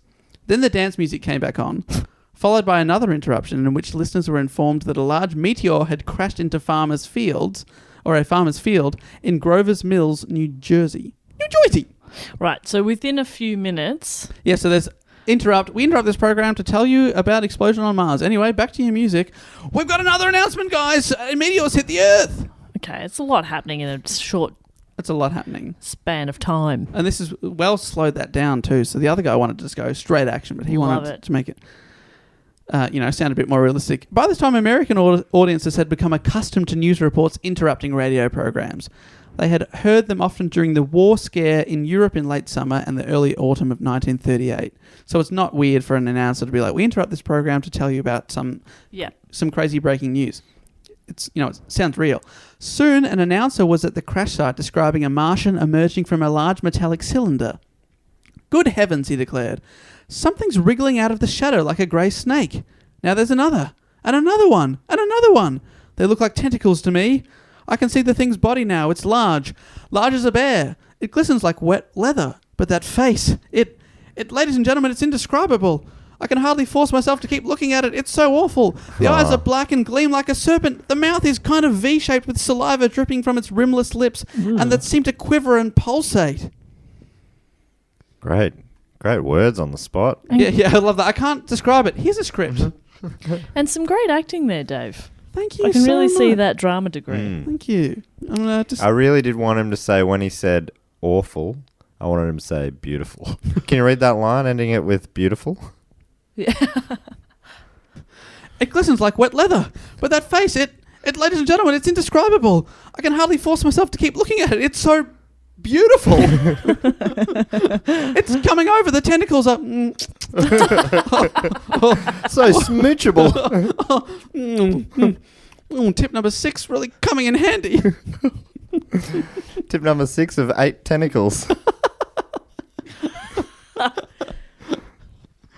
Then the Martians mounted walking machines. This is where Aura's... Oh no, they're mounting our walking machines, humping and pumping away. Oh no, he's making sweet, sweet love to the tank. Just Down the barrel. You've watched these aliens get out of there. And then they just say, Oh, yeah. How do you like that? Do you like that? Is that good for you? and they just get back in and fly away. And the army's left there going, what the hell just happened? And the tank's just like, what? Then the aliens fired heat ray weapons at the puny humans gathered around the crash site.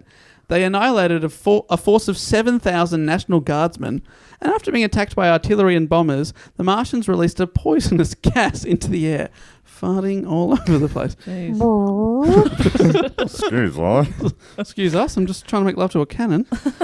Soon Martian cylinders, quote, that's in That's what quotation they call marks, their dicks. Martian cylinders. landed in Chicago and St. Louis.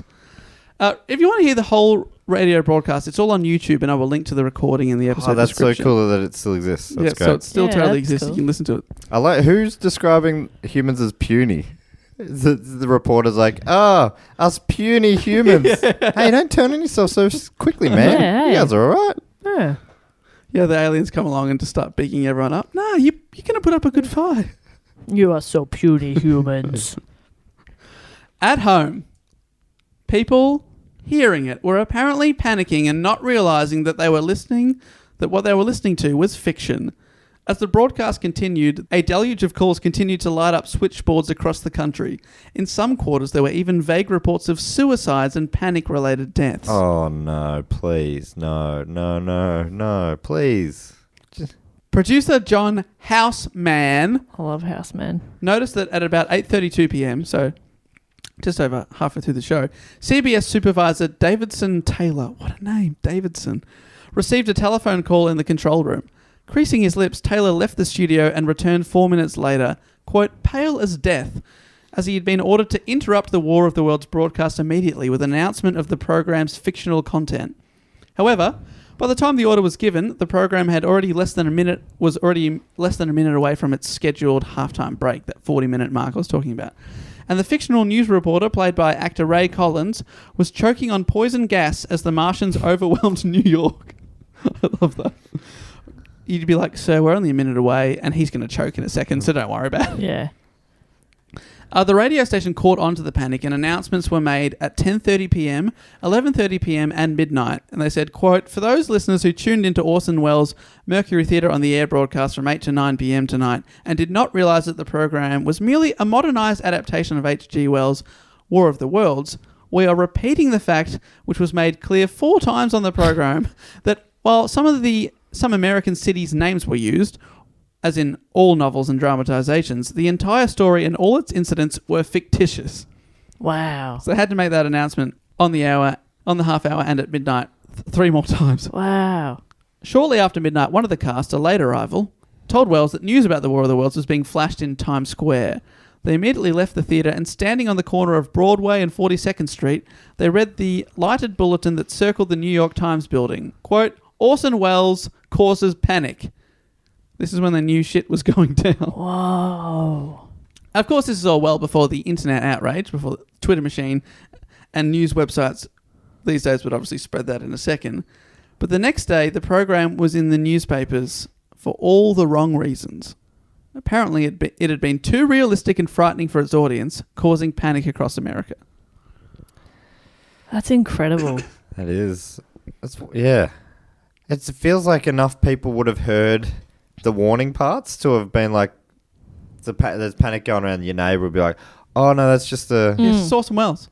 It's Orson Welles. It's just a play, guys. Just relax. Yeah. You see someone like packing up everything. Like, I'm moving. I don't move. Oh wait, can I buy a house? Yeah. I'll give you $10. I suppose you're obviously panic selling, so I'll lowball you. I'll okay. panic buy. Yeah, aliens are coming. I better buy all the property I can. Just in case. Morning papers from coast to coast reported on the mass hysteria it had caused.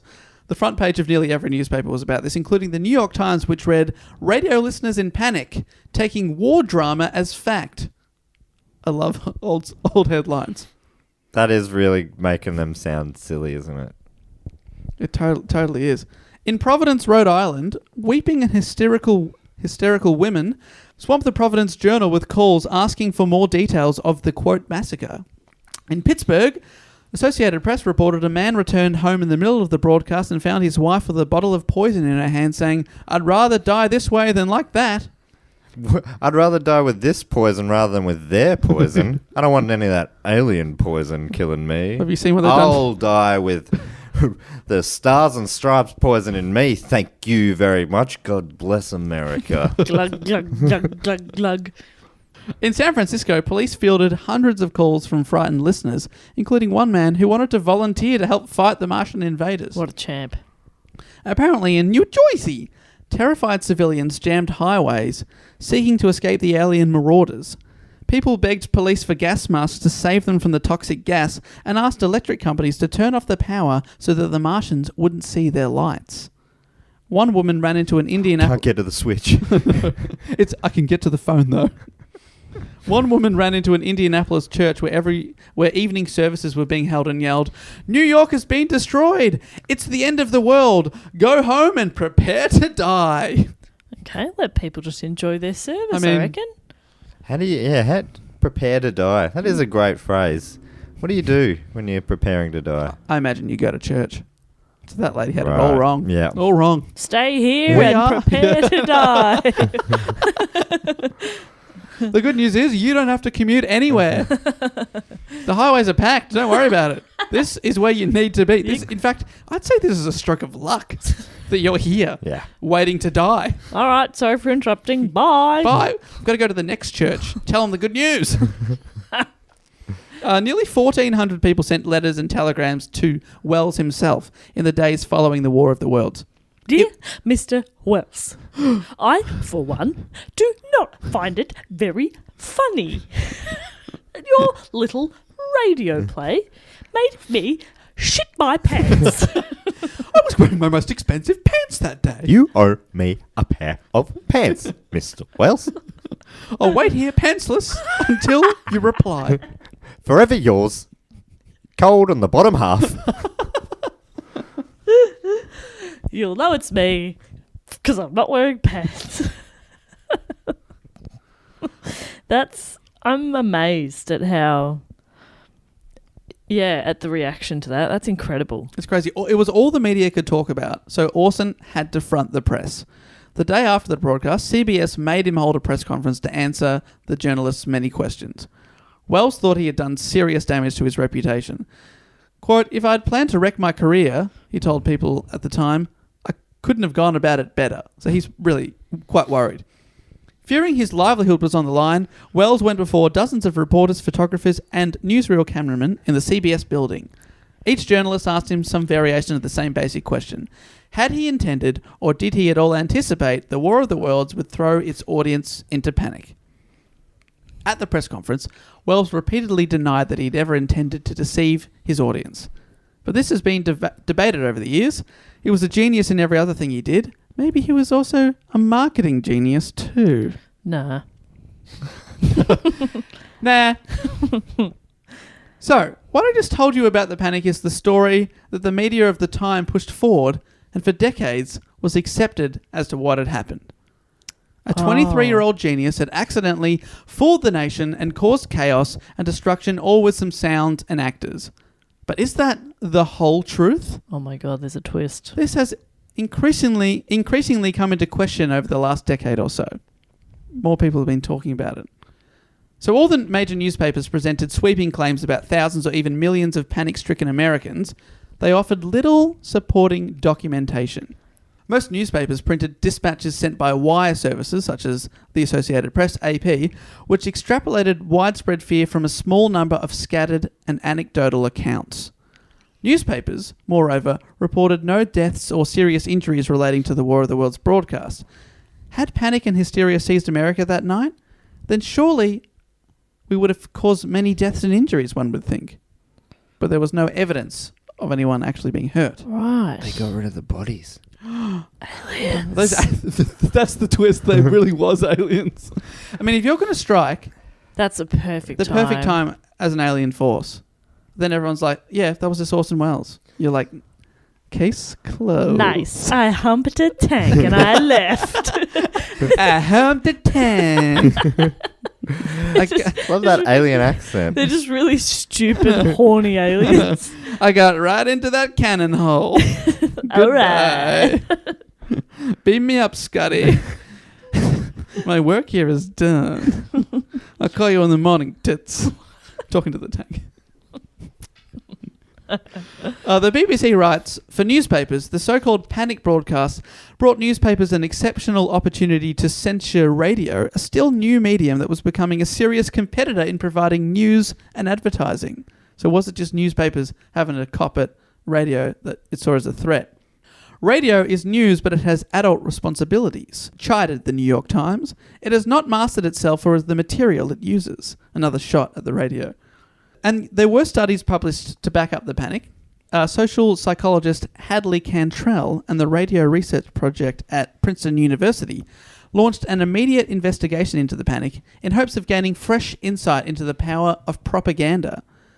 But their research was fatally flawed because Cantrell's team interviewed only a relatively handful of mostly frightened listeners in New Jersey, where sources agreed that the panic was the most intense. In New Jersey. So they went to New Jersey where the panic was crazy, and then they said, well, if that happened here, that's probably what happened everywhere. Let's Right. extrapolate. Let's extrapolate that. I love an extrapolation. I love the word. I love saying it. And this made the panic seem I even... like how you didn't say it. I can't. The word. I like that word you said. I'd like to imagine myself saying it sometime. In the next 3 days.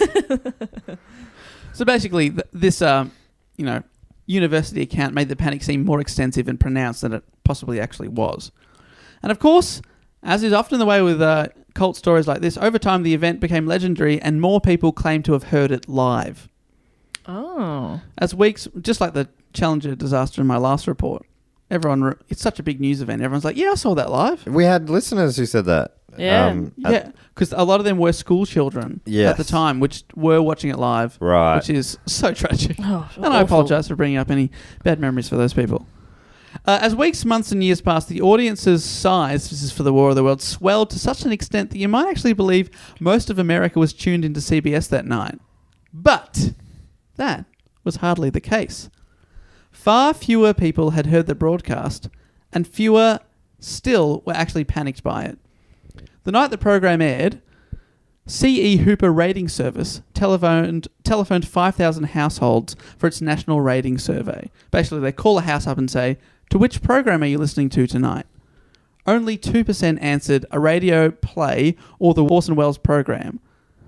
None said news broadcast, according to a summary published in Broadcasting. In other words, 98% of those surveyed were listening to something else or nothing at all that night. Gotcha. Wow. So, again, this is extrapolation from 5,000 households, but... They would call up. So what are you listening to? What are you listening to right now? Yeah, but I wouldn't tell them, would I? Yeah, you might lie. If Netflix did that and called up and said, what are you watching? I'd be like, doco. Yeah. It's never a doco. It's always Kimmy Schmidt. The same thing. Kimmy Schmidt doco? Yeah. Imagine if that's how the internet did ratings. What Yeah. are you looking at on the internet right now? Oh, Right, Encyclopedia Britannica? yeah, Yeah. Britannica. Nobody would be like, porn. You got me. Sexy porn. That'll throw them off the scent. When I look at this unsexy porn. Oh, yuck. Oh, no. Oh, look at that tank. Ugh. So basically, that info I just read comes from a Slate magazine article, and they were saying if more people were listening, more people would have responded to this survey. So basically, they think that this radio program, which had a cult following but wasn't the most famous program on the radio at the time, that maybe not that many people were listening to it, and because of that, obviously less people were panicking. Right. And as for the rumours of suicides, the rumour was checked and found to be inaccurate. You'll be happy to hear, Matt. When the same researchers surveyed 6 New York City hospitals 6 weeks after the broadcast, none of them had any record of any cases brought in specifically on the account of the broadcast. No specific death was ever conclusively attributed to the drama.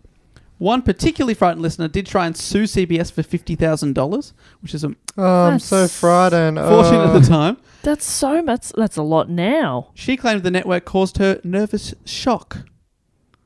Okay. Her lawsuit was quickly dismissed, and she Good. didn't get any money. The show was influential in style, however. The Federal Communications Commission chairman, what a sentence, Yeah. Frank McNinch, You nailed it.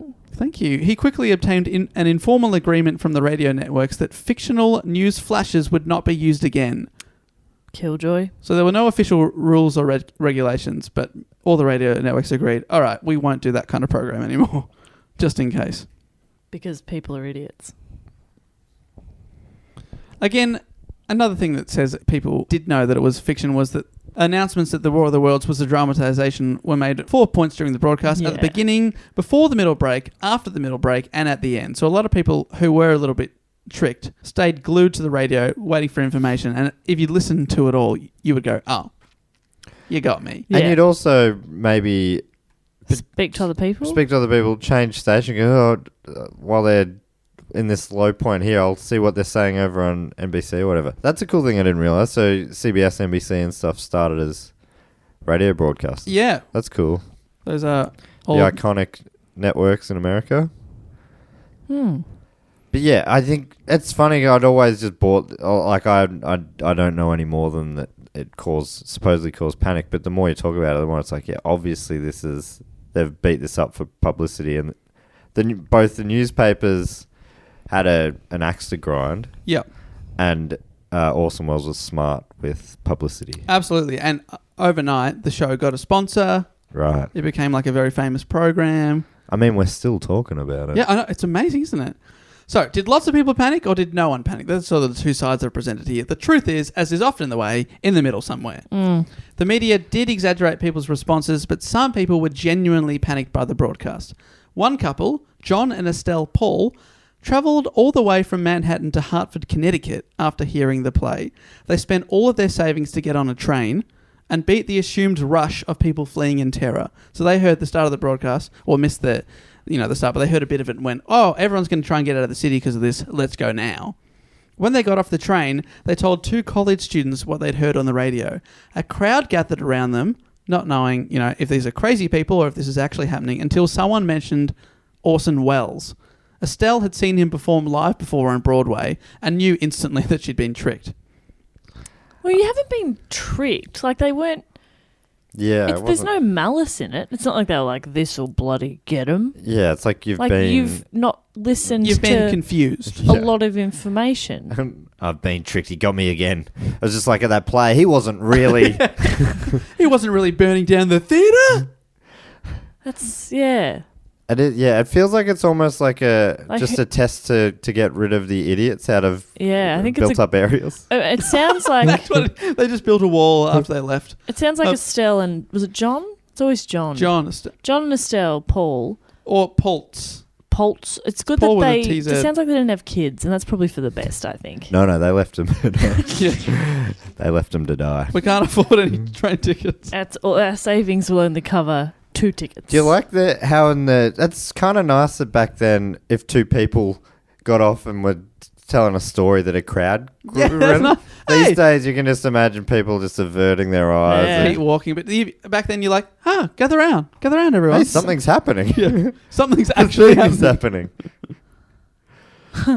27% of the 1,400 letters written to Orson Welles did talk about panic and terror. So they're the complaint letters I was talking about. Or in some ways, fan letters as well. Some people were genuinely scared. There's no denying that.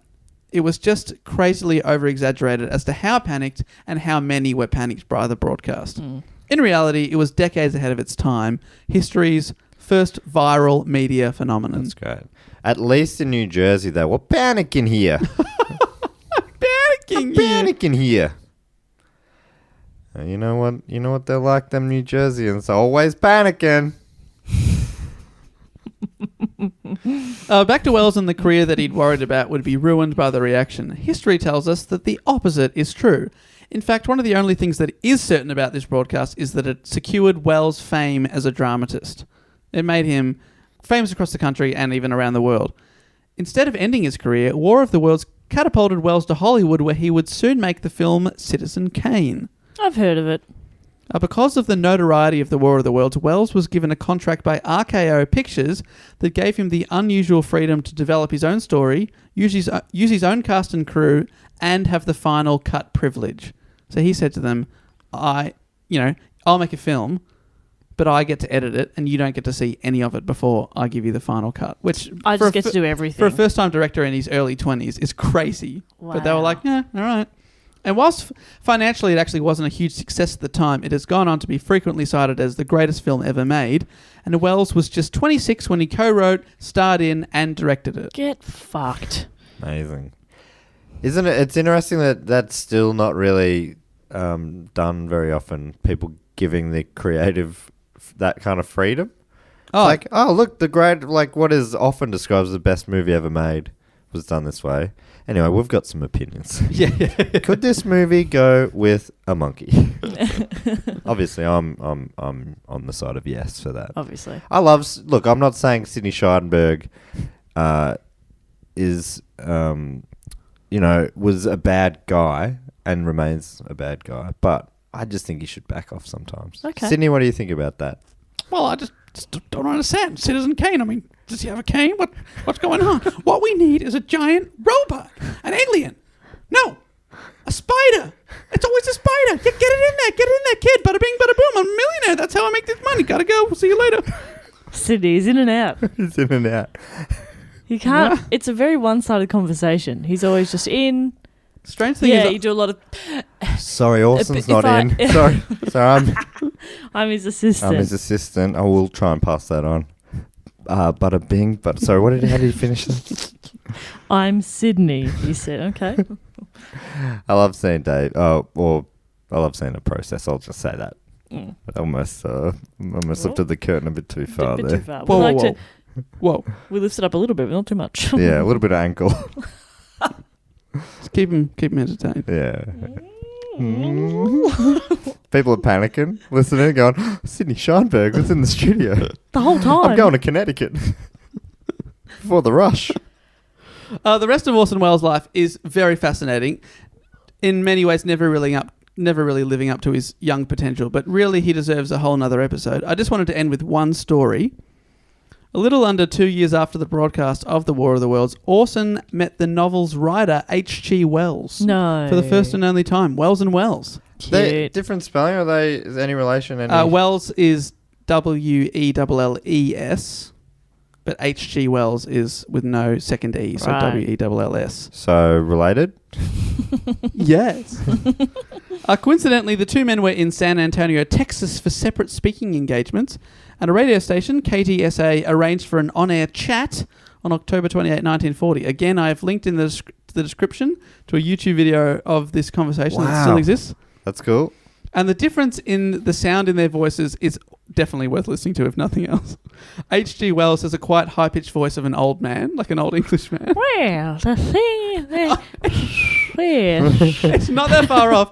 And Orson Welles has his famous American sort of booming voice, quite deep. So it's very funny to hear them converse. Go on.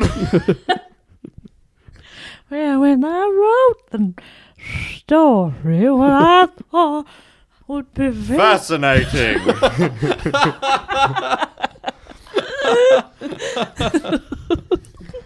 H.G. Wells expressed his delight at meeting my little namesake Orson, and joked that Patronising. joked that Wells should drop the extra E in his name. They touch on the author's visit to the United States, listeners' reaction to the radio show, and Wells' next project, Citizen Kane. So this is before it's come out. Oh, that's He asked great. him about it. That's a bit cute. And just to end here with a final fun fact. Oh, I'll be the judge of that. Dave, rephrase that sentence and say, now to end here with a fact. Now to end here with a fact that may or may not be fun, to the discretion of Bob Perkins. Thank you. Wells' directorial copy of the broadcast, the script, was auctioned in 1994 at Christie's in New York and was bought for the sum of 1994. Sum of... £24,000 by one filmmaker, Steven Spielberg, who went on to make a version of The War of the Worlds in 2005 starring Tom Cruise, where we That's started. spooky. You mentioned I him. said Tom Cruise. £24,000. I really hated that movie. That was the first movie I remember really hating in the cinema.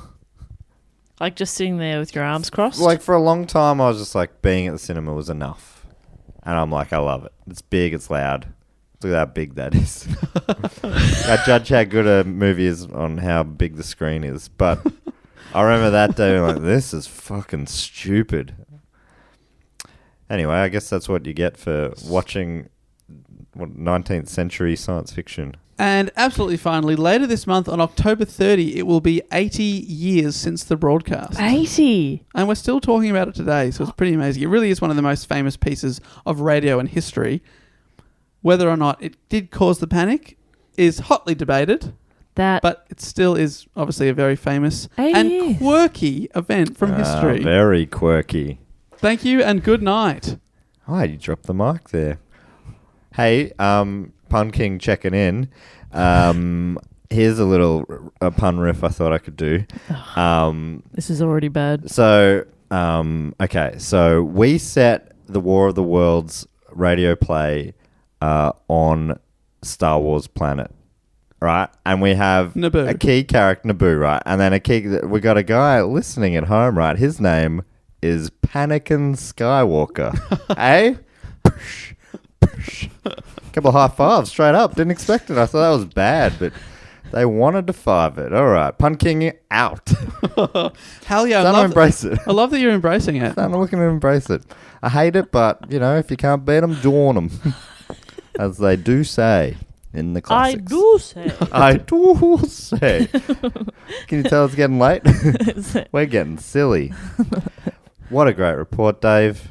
Thank you. I learned kindly. a lot there. Sorry about everything I said in between. If you could edit that out and say at the top that I was absent. You're sorry about 2/3 of what you said. Sorry, yes, that's right. 1/3 of The it other was third banging. was perfectly fine. Yeah, mainly the noises.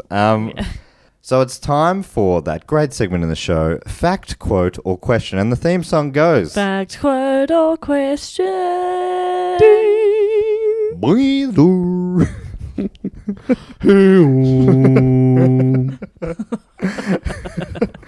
And this week's fact, quote, or question comes... Oh, Dave, do you want to explain how this works? Well, basically, through our Patreon, patreon.com/dogoonpod, if you want to support the show, you get rewards at different levels, including 2 bonus episodes every single month. That's probably the main draw. But at a certain level, you get to give us a fact, quote, or question at the end of the show and give yourself a title as well. That's if you're in the Sydney Scheinberg section. Get on board or get the hell out!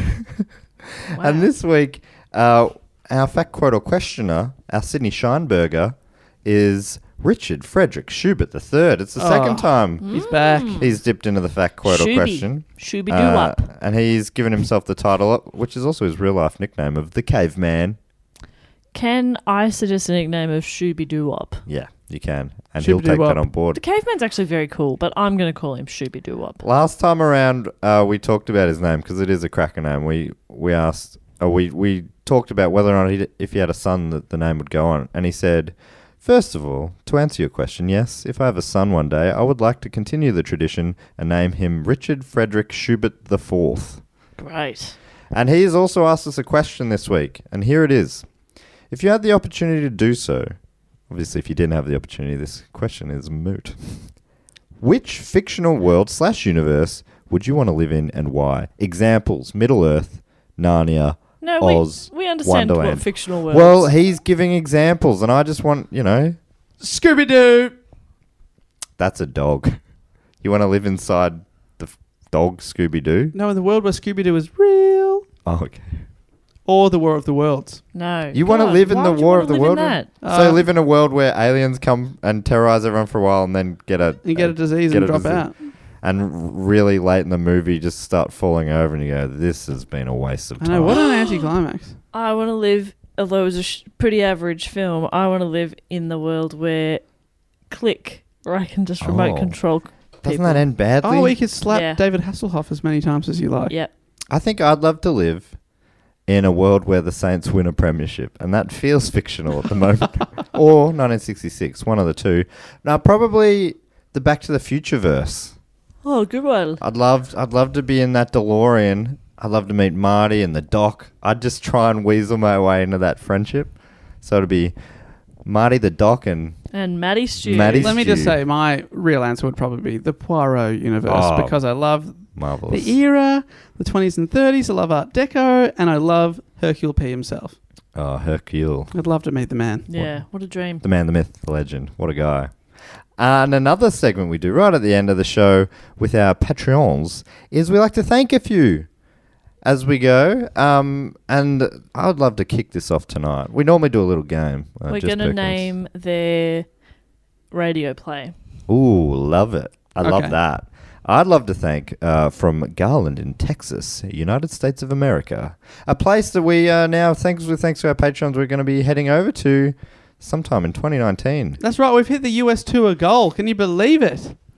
It's so exciting. I'm so excited, and I still don't fully believe it, to be No, honest. I I'm don't. pinching myself. I'm going to have to get a Gary. Throw that first pitch. Oh, I'm yes. wearing my Railcats You are. jumper right now. Anyway, I'd love to thank from Garland, Texas, Josh Harmon. Ooh. Ain't no harm in asking. That's his radio play. And what's it about?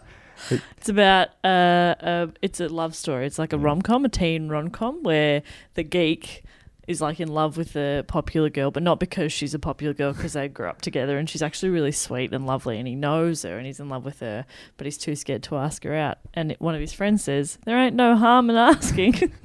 I love when they say the title of the thing in the thing. Yeah, it's so good. Is this a play? So they turn. Oh, it's a radio play. I was going to say they turn and wink. They do that, but no one sees it. You just hear Ding! And you know. You know what that the is. wings. Somehow they get that ding noise from a cabbage with water in it. Yeah. But they know what to they're do. good, aren't they? Thank you so much, Josh Harmon, Thank you you, bloody Josh. legend. Hopefully we'll be coming somewhere around the Texas area next year.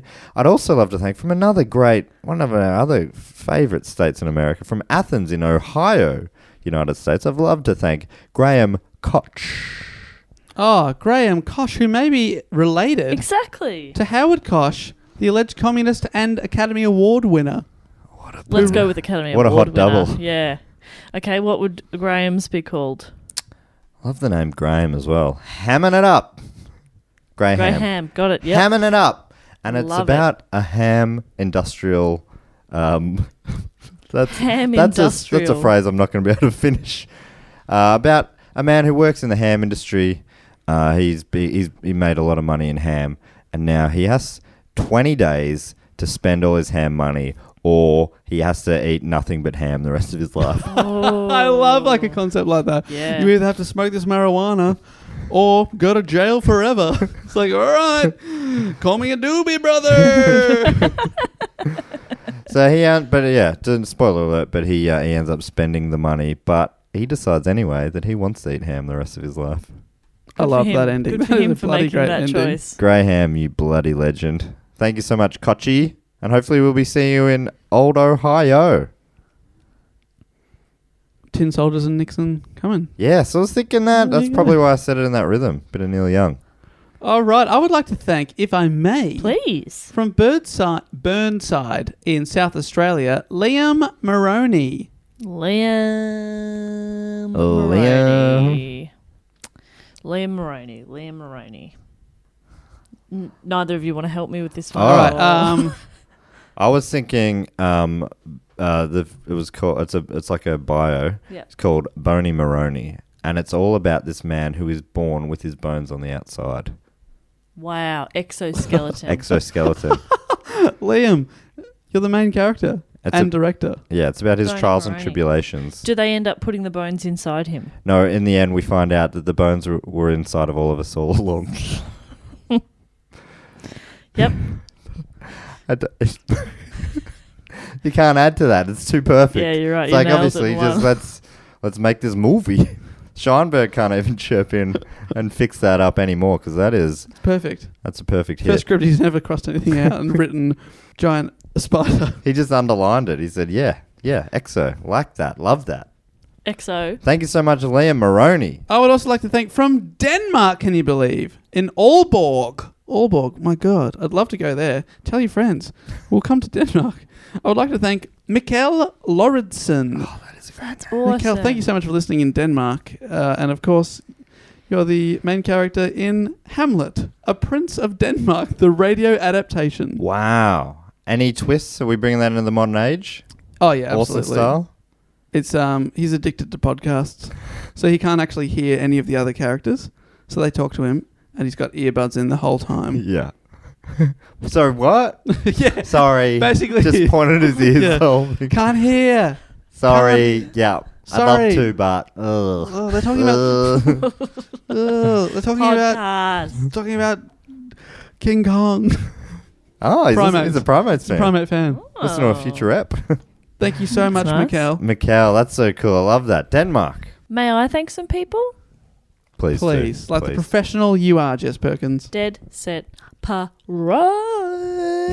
I would like to thank from Philadelphia. Ooh, hey, Born I'm and in Philly. raised. You want to eat some of them Philly cheesesteaks? Ooh, hey, my brother's here. You want to show me some love? Hey, go them Flyers. Is that the right one? That's the right one. That's the right one. Nice. Hey, I'm the Fresh Prince over in West Philadelphia playing basketball That's with what I got to in a much more succinct way. most of my days. Chilling out, relaxing, maxing. Oh, shit. I was just talking about how much I talk too much, and I've done it again. So, from Philadelphia, I would like to thank Liren Bromberg. Oh, yes. Never heard that name before, but I can't get it out of my mind now. Bromberg is Bromberg. very good too. It was Liren. Liren. Yeah, amazing. I don't know that name, but I like it. It's in my head like an earworm. Oh, It's like a catchy jingle. Liren. Get me some of that Liren. I'm trying to think of a. Sorry, I was trying to think of a radio play. Oh, what about... Liren, so far away. His thing is called The Flock of Seagulls, which is the band that performed that hit. And it's sort of like a modern... Is that their only? Oh, yeah. That You was better their only believe hit. it. And A Flock of Seagulls. so, and the play, it's sort of like a modern Cats, where everyone's a seagull. It's my audition. Yeah, you got the part. Thank you. Lead role. Lead Yeah. seagull. Squawk is the lead character. Oh, I love that. Yeah, well, that's you. Is one of them called Hot Chip? Yes. Oh, that's good. Hot Chip. Who will be playing Hot Chip? Liren Bromberg. You got the part, kid. Congratulations. You made it, Liren. That is a big role, and actually, that'll make you go places. Tell you what, a big roll would do. Feed a few seagulls. I think they prefer hot chips. Hot chips. One hot chippy, please.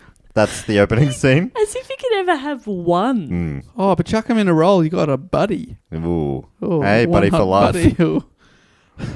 Buddy for now, buddy for life. Can we have buddies while we're in Are they London? buddies or butties? butties? It is Butties. Butties. But we'll be Answer buddies. the question. Can we have butties? Yes. It's all we'll be having. Yeah. Can we call ourselves when we do? Can we call ourselves buddy buddies? Yeah. Butty buddies? Butty Oh. buddies. Hot I'm going to chip. get us little t-shirts, little ones. Oh, what to put on the roll as we eat them? Our sandwich is Oh, A wearing. cute. yummy little butty. He's wearing a t-shirt. You're And then you a got to put it on and then take it off so you can eat it. delicious little butty buddy. Oh, does that buddy have diplomatic immunity? I have diplomatic immunity To your thumb. to your tummy. Let me in. Thank you, Liren. Liren, that was inspired by you. Yeah, congratulations on that. Speaking of London, I would like to thank someone from there. Wow. What a segue. Seem You free. said I was a pro, and I'm proving it. Well, I mean, you said you're a pro. No, Dave said like a professional, and Oh. I agreed. You ran with it so far away. I agreed and reiterated. I would like to thank, from London, Richard Lloyd, which is a real theatre name. Yeah, Lloyd Webber. Any relation? Richard Lloyd Webber. Richard Lloyd, Richard. Lloyd. The Void. The Void. Oh, I reckon his radio play should be Mr. Sheffield the Musical. I love it. Colon. The Void. The Void Mr. within. Sheffield, the musical, the Void. Like his career, Bracket. it's set 15 years after The Nanny, and things have really hit a void. Have they? Yeah. He's lost his Oh. fortune, and now he has to star in a Broadway show, write, direct, and act in it, and sell the programs to rebuild his fortune, to win back Miss Fine, who has left. She's not Mrs. Sheffield anymore. She's now Mrs. Andrew Lloyd Webber, his arch nemesis. nemesis. Oh. Wow. Can you They had believe? kids. They had twins or something. Well, now their stepdad is Andrew Lloyd Webber. Ever heard of him? He got an EGOT last week. Did he really? Yeah. Him and, About 3 weeks ago, mate. Grow up. what's his name? John Legend, and also Tim Rice at the same time. Tim Rice. because- Curry Rice. Tim Curry, right? Because they all produced a musical together that Is won. he for Frankenfurter? No, you're thinking of Tim Curry. Tim Curry. Tim Curry, Tim Rice. I always put my curry on my rice. Get my Tim Curry on my Tim Rice. Never seen Jess look any more blankly. Like, I couldn't tell if she wasn't sure if she hated Yeah. me or just couldn't stand me. It was one of the Yeah, two. it's one of the two. I learnt on pod in the Congo episode of Primates that Tim Curry and Tim Rice are two different people. I don't know who Tim Rice is. Oh, he writes a lot of the.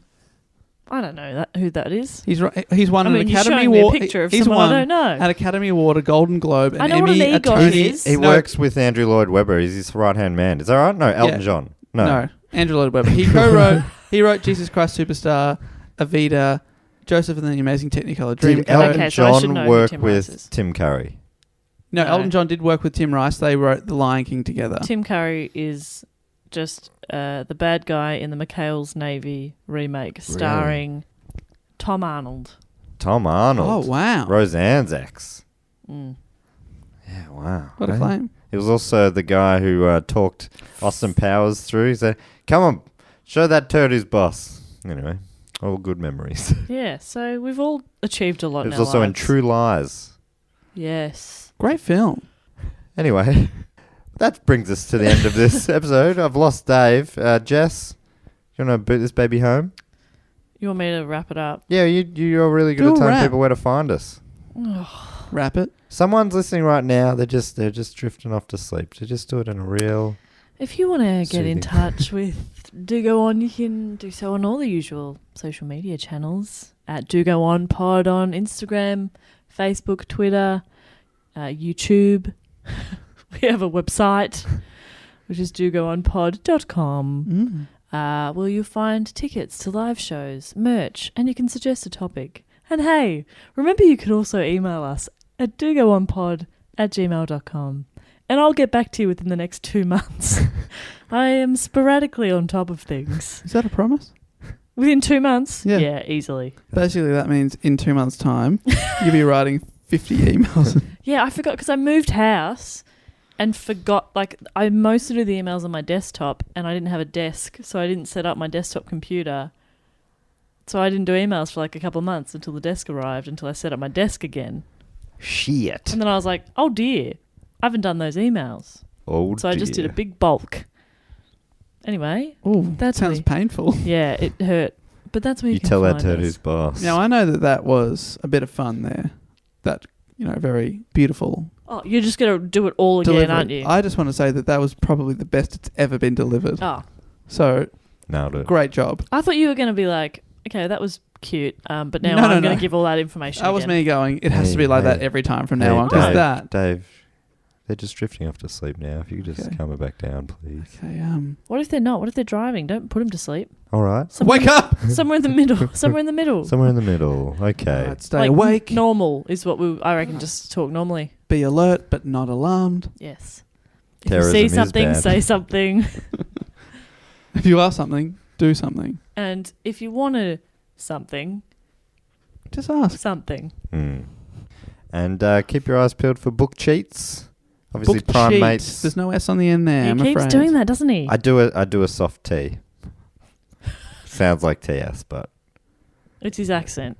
T.S. Eliot. He's someone you should do. Maybe I will. That's Maybe. all I was saying. It was a subtle Okay, hint thank you so much. requesting a That's T.S. right. Eliot. Book cheat out on October 8. Primates. And The maybe catalogue is already there to check out. And soon, maybe, you guys will phrase the bar. yeah, Definitely. big time. If you do a T.S. Eliot. And my ventriloquism Episode. podcast, Oh. obviously, coming out January 2020. We should sign off with Jess and your ventriloquist saying goodbye. Anyway, laters. Thanks so much for tuning in. I'll say thank you and goodbye, but also saying goodbye is Jess and her puppet. Bye! my dummy farted. And after being attacked by artillery... Oh, Jess she did it. That's a new Jess. She just passed me a banana. Well within the 3-day. It's a new me. This podcast is part of the Planet Broadcasting Network. Visit planetbroadcasting.com for more podcasts from our great mates. I mean, if you want. It's up to you.